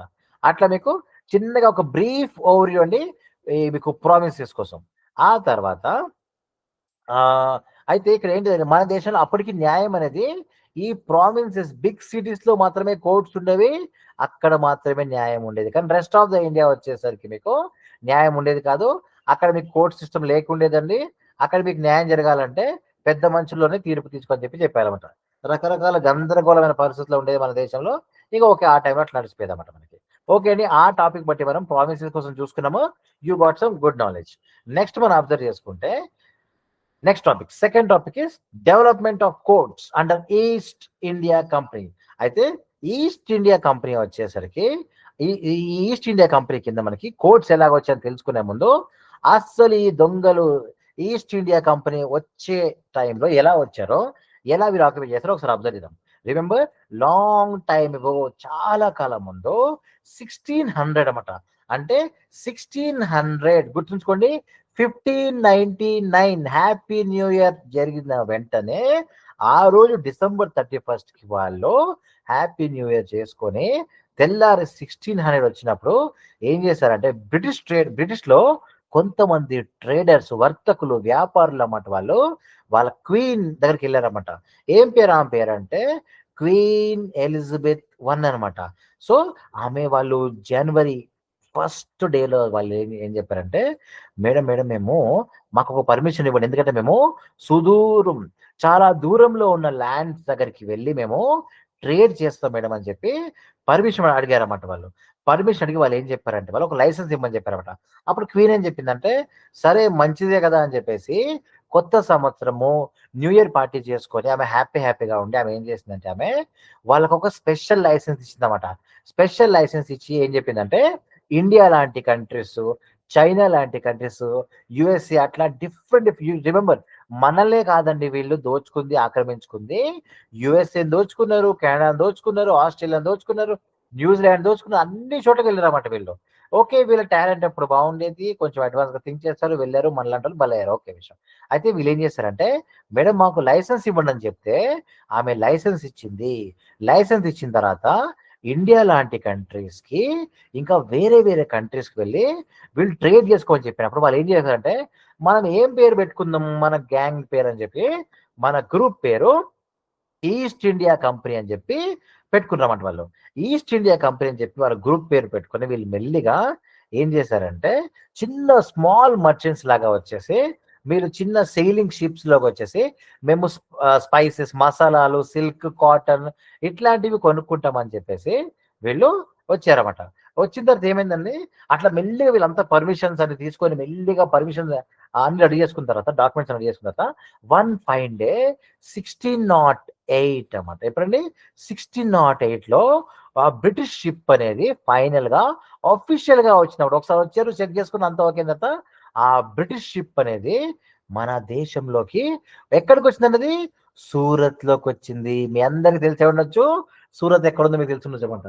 సో సూరత్ లాంటి ప్లేస్ కి అది మంచి బిజీ పోర్ట్ అన్నమాట. అక్కడికి వచ్చిందన్నమాట 1608 ఇయర్స్ లో వచ్చిన తర్వాత అప్పుడు ట్రేడర్స్ ఏం చెప్పారంటే అప్పుడు మొఘల్ ఎంపైర్ ఎవరుంటారండి, జహాంగీర్ ఉండేడన్నమాట. మెల్లిగా షిప్ దిగి జహాంగీర్ దగ్గరికి వెళ్ళేసి మెల్లిగా యాక్టింగ్ చేసుకుంటే వాళ్ళు సార్ మేము మాకు పర్మిషన్ ఇవ్వమని చెప్పి రిమెంబర్ ఒక విషయం గుర్తుంచుకోండి, వాళ్ళకి ఇండియాని అప్పుడే ఆక్యుపై చేయాలి, దోచుకోవాలని చెప్పి నిజంగా ఉద్దేశం లేదండి. ఏ మాట కామాట చెప్పుకోవాలంటే నిజంగానే వచ్చి జహాంగీర్ దగ్గరకు వచ్చి సార్ మాకు పర్మిషన్ ఇవ్వండి ట్రేడ్ దగ్గర అని చెప్పేసి అక్కడ వాళ్ళ క్వీన్ అడిగారు, ఇక్కడ మన దేశంలో ఎంపరర్ ని అడిగారు, జహాంగీర్ అడిగారు అనమాట. పర్మిషన్ జహాంగీర్ ఏం చెప్పాడంటే, ఆ టైంలో మన దేశంలో మ్యాక్సిమం ఏరియాని పాలిస్తున్నప్పుడు ఏం చెప్పాడంటే, ఏముందిరా బాబు జస్ట్ మర్చెంట్సే కదా, ట్రేడ్ చేసుకోండి అని చెప్పేసి ఆలోచించాడనమాట. ఆలోచిస్తే వాళ్ళు చాలా థ్యాంక్స్ అండి, మీ మనసు పెద్ద మనసు అండి అని చెప్పేసి థ్యాంక్స్ చెప్పి వీళ్ళు ఏం చేశారంటే, మాకు ట్రేడింగ్ పోస్టులు కావాలని చెప్పారన్నమాట. ట్రేడింగ్ పోస్ట్ కావాలన్నప్పుడు ఏం చెప్పాడంటే అతను, సరే అని చెప్పేసి పర్మిషన్ ఇచ్చి ఈ ఈస్ట్ ఇండియా కంపెనీకి చిన్న చిన్న ఫ్యాక్టరీస్ అవి బిల్డ్ చేద్దామని చెప్పేసి సూరత్, మద్రాస్, బాంబే, కల్కటా ఈ ప్లేసెస్ లో మాకు ఫ్యాక్టరీస్ ని బిల్డ్ చేసుకుంటాం, ట్రేడింగ్ ఆఫీసులు సెటప్ చేసుకుంటామని మేమని చెప్పారన్నమాట వాళ్ళు. అయితే కొన్ని సంవత్సరాల పాటు అంతా బాగానే జరిగింది. రిమెంబర్ ఒక విషయం గుర్తుంచుకోండి, వాళ్ళు సదుద్దేశంతోనే వచ్చారు హ్యాపీగా ట్రేడ్ చేసుకుంటా ఉన్నారు. కొన్ని సంవత్సరాలు ఏ దురుద్దేశం లేకుండా ట్రేడ్ చేసుకుంటూ ఉన్నప్పుడు కంపెనీ ఏం చేస్తుందంటే ఆ క్రమంలో కంపెనీ గూడ్స్ కొనుక్కుంటా ఉంది, ఇంగ్లాండ్కి పంపిస్తా ఉంది, అక్కడ వాళ్ళ దేశంలో అమ్ముకుంటా ఉంది. మీ లవంగాలు, ఎలర్జీలు, బిర్యానీలో వేసే ఇవన్నీ ఈ స్పైసెస్ అన్ని మన దగ్గరే పండుతున్నాయి కాబట్టి అక్కడికి వెళ్ళి మిరియాలు అవన్నీ వాళ్ళు అమ్ముకుంటూ మంచి ప్రాఫిట్ సంపాదించుకుంటూ కాలం బాగా నడుస్తుందన్నమాట వాళ్ళకి. అది నడుస్తున్నప్పుడు అదే టైంలో మీరు అబ్జర్వ్ చేసుకోండి, వాళ్ళతో పాటు అంతకు ముందే వచ్చిన పోర్చుగీస్ వాళ్ళు, డచ్ వాళ్ళు, ఫ్రెంచ్ వాళ్ళు కూడా బిజినెస్ చేస్తున్నారు. గమనించండి, బ్రిటిష్ వాళ్ళ కన్నా ముందే మన దేశంలోకి వీళ్ళు వచ్చారన్నమాట. యూరోప్ నుంచి వీళ్ళే కదన్నమాట, వీళ్ళు వచ్చారు గోవా ఆ ప్రాంతంలో బిజినెస్ చేసుకుంటూ ఉన్నారన్నమాట. కాకపోతే కాలం గడిచే కొద్దీ వీళ్ళ ప్రాఫిట్స్ పెరుగుతున్నాయి, కానీ వీళ్ళకి ఏంటంటే అరే కాంపిటీషన్ వచ్చేలామాట. ఎవరితోని కాంపిటీషన్ అని చెప్తే మన దేశంలోనే ఉన్న పోర్చుగీస్, డచ్ అండ్ ఫ్రెంచ్ పీపుల్తోని కాంపిటీషన్ అనేది వీళ్ళకి నచ్చక వీళ్ళు ఏం చేశారంటే, ఎందుకు ఇండియాలో మంచి ధనం ఉండదని. రిమెంబర్, ఇట్స్ 3 ట్రిలియన్ అన్నమాట. 3 trillion is a huge amount అండి ఆ టైంలో. We are one of the richest nations in the world ఆ టైంలో. కానీ ఏం చేస్తాం, అయితే ఇండియాకి సంబంధించిన వెల్త్ ని వేరే వీళ్ళతో పంచుకోవడం వీళ్ళకి ఇష్టం లేక బ్రిటిష్ వాడికి వచ్చిందండి దురుద్దేశం వచ్చింది. ఎవరితో ఫైట్ చేద్దాం అనుకున్నాడు, వీళ్ళతో ఫైట్ చేద్దామని చెప్పేసి డిసైడ్ అన్నమాట. సో వీళ్ళతో ఫైట్ చేద్దామని డిసైడ్ అయిన తర్వాత ఇట్లా కాదురా బాబు అని చెప్పేసి, ఈ వెల్త్ అంతా నాకే కావాలని చెప్పేసి బ్రిటిష్ వాళ్ళు ఫైట్, వాళ్ళతో పాటు మనతో కూడా ఫైట్ చేసి ఇంకొంచెం పవర్ కావాలని చెప్పేసి వీళ్ళు ఆలోచన ఫస్ట్ టైం వీళ్ళకి ఎప్పుడు మొదలైందండి, 1700. అంటే ఎప్పుడు వచ్చారు వీళ్ళు, 1600 లో వచ్చిన తర్వాత 100 ఏళ్ళు బాగానే ఉన్నారు. 100 ఏళ్ళ తర్వాత కాంపిటీషన్ నచ్చక దురుద్దేశం పుట్టి కాలం గడిచే కొద్దీ వీళ్ళ మనసు మారిపోయింది. రిమెంబర్, కాలం ఎప్పుడు ఒకలాగా ఉండదని, మనసు మారుతూ ఉంటుందని, అట్లా వీళ్ళకి కూడా మారిందన్నమాట. మారిన తర్వాత అప్పట్లో ఇండియా 100 ఏళ్ళు దాటింది కదండి, అప్పట్లో ఇండియా వచ్చేసరికి రిమెంబర్ ముఘల్స్ అనే వాళ్ళు వీక్ అయిపోయారు. నవాబ్స్ ఉండేవాళ్ళమాట ఇండియాలో, మనకి కింగ్స్ అండ్ నవాబ్స్ ఉండేవాళ్ళమాట. ఈ ఎంపైర్ అని, ముఘల్ ఎంపైర్ అనేది వీక్ అయిపోయింది. 100 ఏళ్లలో ముఘల్ ఎంపైర్ వీక్ అయిపోయిన తర్వాత ఈస్ట్ ఇండియా కంపెనీ అనిపించింది అడ్వాంటేజ్ తీసుకుందాం అనిపించింది అన్నమాట. ముఘల్ ఎంపైర్ వీక్ అయిపోయిన ఆ టైంలో ఏం జరిగిందంటే, ఒక రూలర్ ఏంటంటే అనేది సిరాజ్ ఉద్ దౌలా.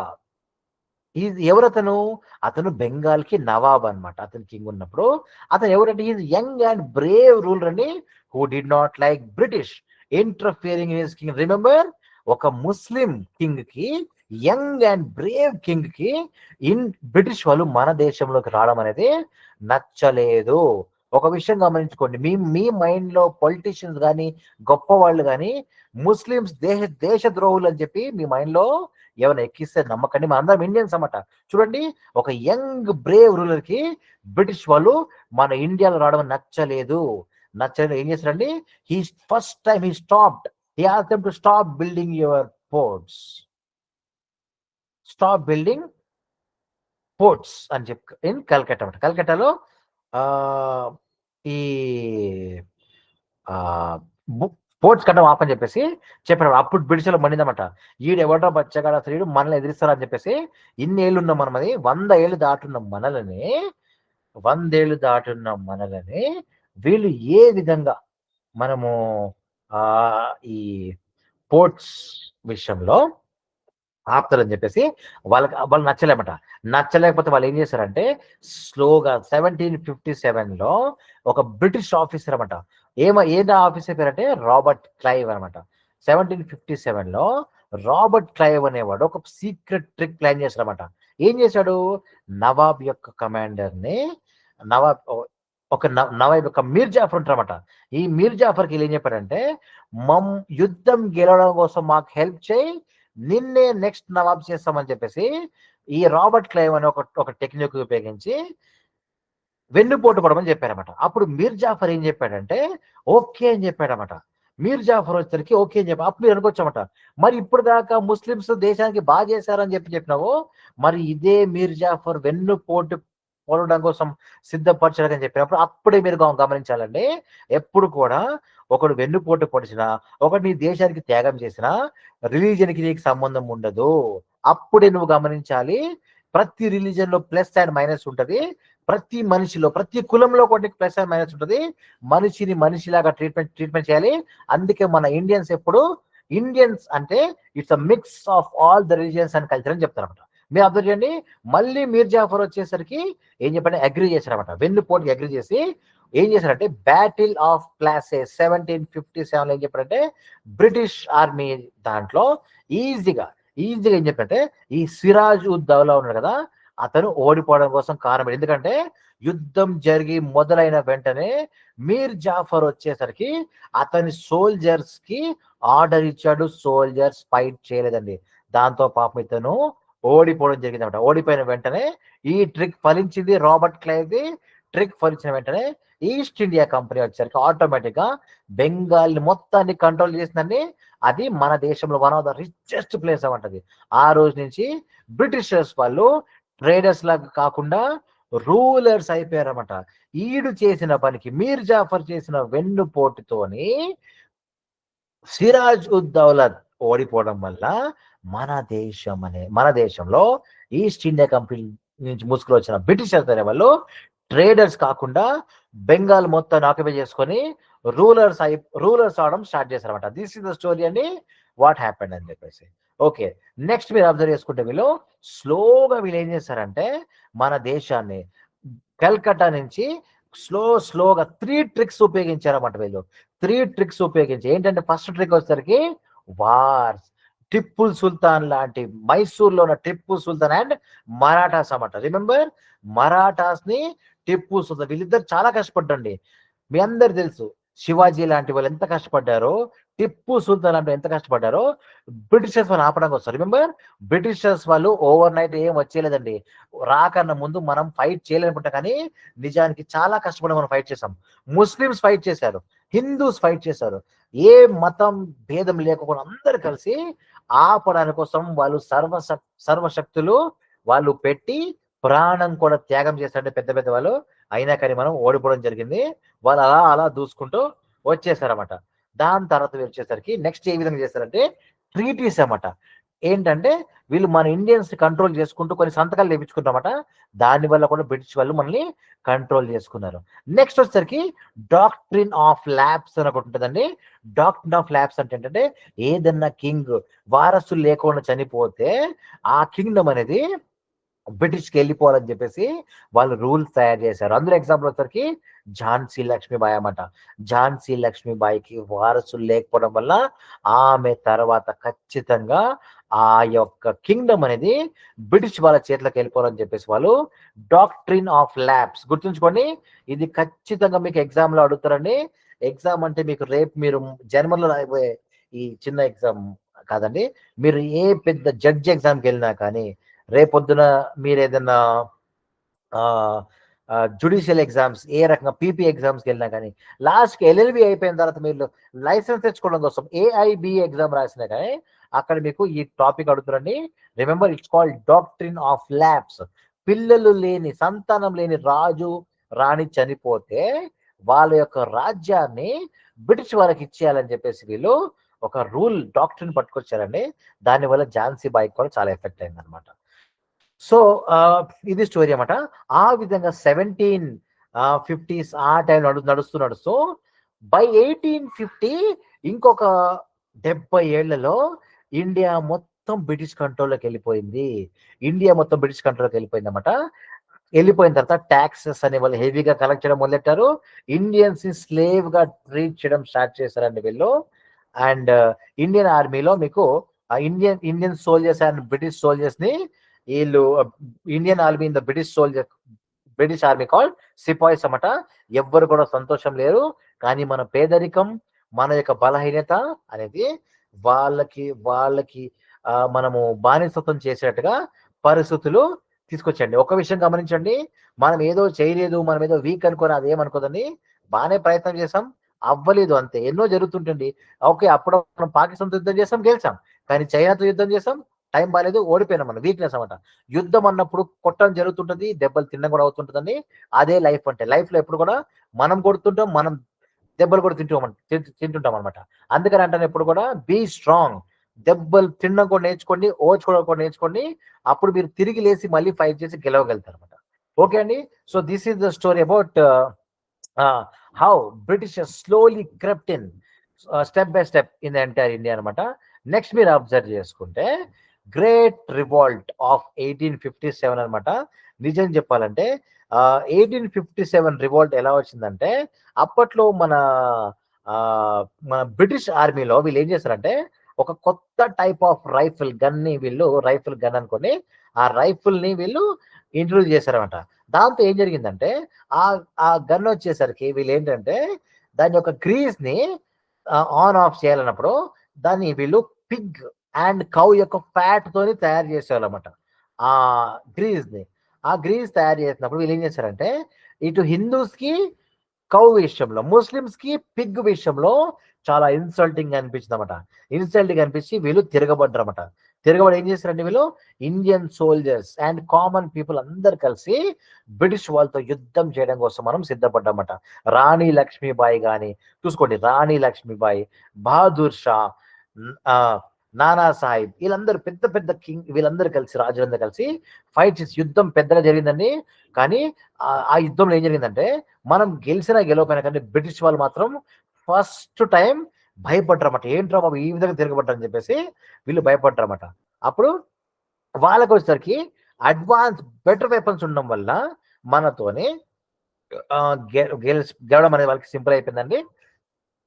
కొన్ని నెలల పాటు మనం యుద్ధం చేసినా కానీ మన రివాల్ట్ అనేది క్రష్ చేసేసారు వాళ్ళు, just because they had the better weapons అన్నమాట. అయితే ఒక విషయం గమనించండి, ఇక్కడ హిందువులు, ముస్లిమ్స్ అందరు కలిసి పిగ్ అండ్ కౌ ఫ్యాట్ విషయంలో ఎప్పుడైతే వీళ్ళ యొక్క మనోభావాలు దెబ్బతున్నాయో తిరగబడి ఫైట్ చేసాం, కానీ మనకి అది అవ్వలేకపోయింది అనమాట. అయితే రిమెంబర్ 1857లో ఫస్ట్ టైం చూసుకోండి, 1608 లో వచ్చిన వీళ్ళు 1708 అంటే 100 ఏళ్ల పాటు హ్యాపీగా నడిపారు. 1708 నుంచి 1808 వరకు, తర్వాత 1857 ఇంకొక 150 ఏళ్ళు చాలా సుఖంగా సంతోషంగా వాళ్ళు దౌర్జన్యం చేయగలిగినప్పుడు 1857లో అంటే దగ్గర ఎన్ని ఏళ్ళు అండి, దగ్గర మీకు అది 250 ఇయర్స్ తర్వాత ఫస్ట్ టైం ఇండియన్స్ అనే వాళ్ళు ఇంత తిరగబడడం వల్ల ఈ ఈస్ట్ ఇండియా కంపెనీ వచ్చేసరికి బ్లాక్ అయిపోయింది అనమాట. ఏం చేసిందంటే, బ్రిటిష్ గవర్నమెంట్ ఏం చేస్తుందంటే లండన్ లో, అరే ఇండియాకి వెళ్ళిన ఈస్ట్ ఇండియా కంపెనీ ఏమైతుందో అది ఫస్ట్ టైం కొంచెం వీక్ అయింది, ఆల్మోస్ట్ ఓడిపోబోయింది ఇండియా చేతిలో అని చెప్పేసి బ్రిటిష్ గవర్నమెంట్ ఏం చేసిందంటే ఈస్ట్ ఇండియా కంపెనీని నమ్మడం ఆగిపోయింది అనమాట. సో 1858లో వీళ్ళు ఏం చేశారంటే, British took away company's power and India వచ్చేసరికి first time East India company చేతి కింద కాకుండా కంప్లీట్ బ్రిటిష్ చేతిలోకి వచ్చేసింది.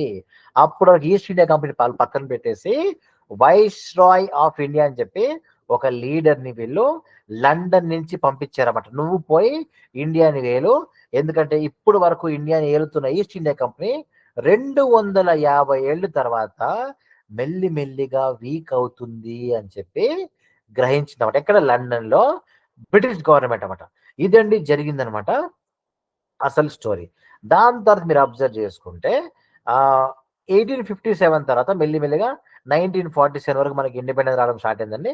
అది మనం చూద్దాం మెల్లిమెల్లిగా స్టోరీ వచ్చేసరికి. ఓకే. సో మనకి ఏం తెలిసిందండి, ఈ 250 ఏళ్ళు మనకి ఏమర్థమైందంటే బయట వాళ్ళని నమ్మకూడదు అని చెప్పి ఒక లెసన్ నేర్పి 250 ఏళ్ళ ముందే బయట వాళ్ళని నమ్మకూడదు అని చెప్పింది అనమాట. అదే విధంగా యూనిటీ ఈజ్ స్ట్రెంగ్త్ అని చెప్పి నేర్పించింది. గుర్తుంచుకోండి, 1608 లో వచ్చిన వీళ్ళు 1857 వరకు మన దేశంలో నేర్పించిన లెసన్ ఏంటంటే never ever trust out Zydus అన్నమాట. మనసు నొప్పించుకోవద్దంటే మీకు కూడా విషయం చెప్తారండి. ఎల్ఎల్బి జాయిన్ అయిన మీరు కూడా మీ క్లాస్మేట్ ని కూడా ఇప్పుడప్పుడే నమ్మకండి. గ్రూప్ లో ఎప్పుడు పెడుతుండండి. కనీసం 2 సెమిస్టర్స్ వెయిట్ చేయండి. 2 సెమిస్టర్స్ వెయిట్ చేసిన తర్వాత మాత్రమే ఫ్రెండ్షిప్ చేయండి. Because most of the typical people, peculiar people exist in law. That is very unfortunate because out of my experience I'm telling you. ఎందుకంటే మీరు డిగ్రీ చేసినప్పుడు, ఇంటర్మీడియట్ చేసినప్పుడు పరిపక్వత లేని అప్పుడప్పుడు ఎదుగుతున్న మైండ్ సెట్ వాళ్ళు వచ్చింటారు కాబట్టి మీతో పాటు సమానంగా మౌల్డ్ అవుతున్న వాళ్ళు ఉంటారన్నమాట. కానీ ఎల్ఎల్బి చేస్తున్న వాళ్ళు 10 ఏళ్ళు 20 ఏళ్ళ గ్యాప్లు ఉంటారండి. అప్పటికి ఎస్టాబ్లిష్ అయిపోయి ఉంటారండి. అది పాజిటివ్ కానీ నెగిటివ్ కానీ స్ట్రాంగ్ అయిపోయి ఉంటుంది వాళ్ళు. వాళ్ళతో మీరు ఎక్కువ సఫర్ అయిపోతుంటారన్నమాట. మీ క్లాస్మేట్ కానివ్వండి, మీ గ్రూప్ లో ఎవరైనా కానివ్వండి, don't trust until you read their mind for at least 2 semesters అన్నమాట. That's for your safety. So this is less అన్నమాట. ఇది చరిత్ర ఎప్పుడు చెప్తుందండి, never trust outsiders blindly is the first thing అండి. తర్వాత యూనిటీ ఈజ్ స్ట్రెంగ్త్ అని ఒకటి గమనించండి. అప్పటి వరకు 250 ఏళ్ళు లేని యుద్ధం సడన్ గా ఎట్లా వస్తుందండి, పిగ్ ఫ్యాట్, కౌ ఫ్యాట్ విషయంలో హిందూస్ ముస్లిమ్స్ కలిసి ఫైట్ చేస్తాం. ఆల్వేస్ రిమెంబర్ అండి, యూనిటీ. మన దేశంలో ఎప్పుడైతే మనం యూనిటీగా ఉండగలుగుతామో అప్పుడు వారి దేశం ఎప్పుడు స్ట్రాంగ్ ఉంటుంది అన్నమాట. Always try to stay united, never ever divide among yourself on the based of caste, religion or anything అన్నమాట. Never ever divide. Next, learn from history. ఎప్పుడు చెప్తుందండి, చరిత్ర మీకు చెప్పింది. చరిత్ర నుంచి ఎప్పుడు నేర్చుకోండి. చరిత్ర ఎప్పుడు మీకు మంచి మంచి లెసన్స్ నేర్పించుంటాయి. వాటిని మీరు ఖచ్చితంగా నేర్చుకోండి. It will be helpful for you. Next అండి, next topic is development of courts under East India company. అయితే ఈస్ట్ ఇండియా కంపెనీ కింద కోర్ట్స్ ఏ విధంగా డెవలప్ అయ్యాయో మనం ఒక్కొక్కటి చరిత్ర చూసుకుందాం ఒకసారి. ఆబ్వియస్ మీకు చెప్పా కదండి, ఈస్ట్ ఇండియా కంపెనీ వచ్చిన తర్వాత సిటీస్ పెద్దగా అయినాయి. సిటీస్ పెద్దగా అయితే ప్రాబ్లమ్స్ పెద్దగా అయితే ఆటోమేటిక్గా కోర్ట్స్ యొక్క అవసరం పడిందని మనకదే. అట్లా పడిన వెంటనే మనకి ఏంటంటే డిస్ప్యూట్ ని సాల్వ్ చేయాలి, పనిష్ చేయాలి, క్రిమినల్స్ పనిష్ చేయాలని చెప్పేసి మన దేశంలో కోర్ట్స్ అనేది ఎస్టాబ్లిష్ ఎలా విధంగా చేశారని చెప్తే, ఫస్ట్ మీరు అబ్జర్వ్ చేసుకుంటే ఇన్ 1600 బ్రిటిష్ గవర్నమెంట్ ఏం చెప్తుందంటే ఈస్ట్ ఇండియా కంపెనీకి, ఆబ్వియస్ మీకు తెలుసు కదండి ఏం జరిగిందండి, అర్లీ కోర్ట్స్ విషయం వచ్చేసరికి మీకు 1600 నుంచి 1726. Please note down the dates. Remember, unfortunately this subject is completely about dates అన్నమాట, historical dates. Be happy at least that this deals with years, not with months అన్నమాట. సో 1600 నుంచి 1726 వరకు మీకు ఫస్ట్ ఏం జరిగిందంటే, ఎర్లీ కోర్ట్స్ ఎలా వచ్చాయంటే, సేమ్ బ్రిటిష్ గవర్నమెంట్ వచ్చింది, ఈస్ట్ ఇండియా కంపెనీ పవర్ వచ్చింది, మీ అందరికి తెలిసి పైన చెప్పేసారు మీకు అది ఫైట్ చేయడం. కాబట్టి ఫస్ట్ ఏం చేస్తుంటే ఆ టైంలో 16 నుంచి 17 వరకు local customs and Indian loss మాత్రమే. వీళ్ళు జడ్జెస్ అనేవాళ్ళు లేకోకుండా, లీగల్ ఎక్స్పర్ట్స్ లేకోకుండా, చిన్న చిన్న ఫైట్స్, థెఫ్ట్స్, మనీ ప్రాబ్లమ్స్ వీళ్ళు ఏం చేస్తారంటే company officials, just company officials వాళ్ళు హ్యాండిల్ చేసేవాళ్ళు డిస్ప్యూట్స్ అన్నమాట. కంప్లైంట్ ఏంటంటే ఈస్ట్ ఇండియా కంపెనీకి సంబంధించిన అఫీషియల్స్ ఎవరుతుండ్రో వాళ్ళు మాత్రమే ఏం వాడేవాళ్ళంటే చట్టం, వీళ్ళు లోకల్ కస్టమ్స్ అనేది వాడేవాళ్ళు. అంటే మన భారతదేశంలో ఏమైతే సంప్రదాయాలు ఉండేవో ఆ సంప్రదాయాల్ని ఉపయోగించే తీర్పు తీర్చే వాళ్ళు అనమాట. అది ఇండియాలో కొన్ని చట్టాలు ఉంటే ఆ చట్టాలను బట్టే అప్పటికి వెళ్ళిపోయిన రాజులు తయారు చేసిన చట్టాలు, మనుస్మృతి ఉండేది కదండి, మనుస్మృతి, వాటిని ఉపయోగించే వీళ్ళు మనల్ని రెస్పెక్ట్ చేసుకుంటారే తీర్పు తీర్చుకుంటూ వచ్చారన్నమాట. నెక్స్ట్ వచ్చింది 1726 తర్వాత మేయర్ కోర్ట్స్ అనే వచ్చాయన్నమాట. ఏంటంటే 1726 పైన కూడా మీకు చెప్పానని, మేయర్ కోర్ట్స్ ఎక్కడ ఉంది మీకు అది 3 సిటీస్ లో, మద్రాస్, బాంబే అండ్ కల్కట్టా అన్నమాట. ఈ 3 సిటీస్ లో మనకి వీళ్ళు ఏం చేస్తారంటే మేయర్ కోర్ట్స్ ని ఎస్టాబ్లిష్ చేసి ఫస్ట్ ఏం చేశారండి, British mayor courts and local British establish చేసి వాళ్ళ యొక్క బ్రిటిష్ మేయర్ యొక్క అసిస్టెంట్స్ అనే వాళ్ళు జడ్జెస్ లాగా వాళ్ళు వర్క్ చేశారన్నమాట. Business disputes, theft and properties ఏవైతే ఉన్నాయో మేయర్ కోర్ట్స్ నుంచి మన దేశంలో first step of British style అండి. రిమెంబర్, అప్పటి వరకు బ్రిటిష్ వాళ్ళు మన దేశంలో ఉన్నా కానీ 120 ఏళ్ళు వరకు వాళ్ళు మన దేశం సంప్రదాయం బట్టే తీర్పులు తీర్చేవాళ్ళు. మనం రాసుకున్నాం అప్పట్లో వెళ్ళిపోయిన మనుధర్మ శాస్త్రము, అర్థశాస్త్ర వాటిని ఉపయోగించే మనల్ని రూల్ చేస్తూ ఉండేవాళ్ళమాట. రిమెంబర్ చూసారండి ఎంత చరిత్ర, 126 ఏళ్ళు అన్నమాట. మన ఇండిపెండెన్స్ వచ్చి కూడా 2 ఏళ్ళు కాలే మనకు అది. సో ఆ విధంగా చరిత్ర ఎప్పుడు ఎవాల్వ్ అవుతూ ఉంటుంది అన్నమాట. దాని తర్వాత మేయర్ కోర్ట్స్ వచ్చేసరికి 1726లో ఫస్ట్ టైం 3 సిటీస్లో వీళ్ళు స్టార్ట్ చేశారండి.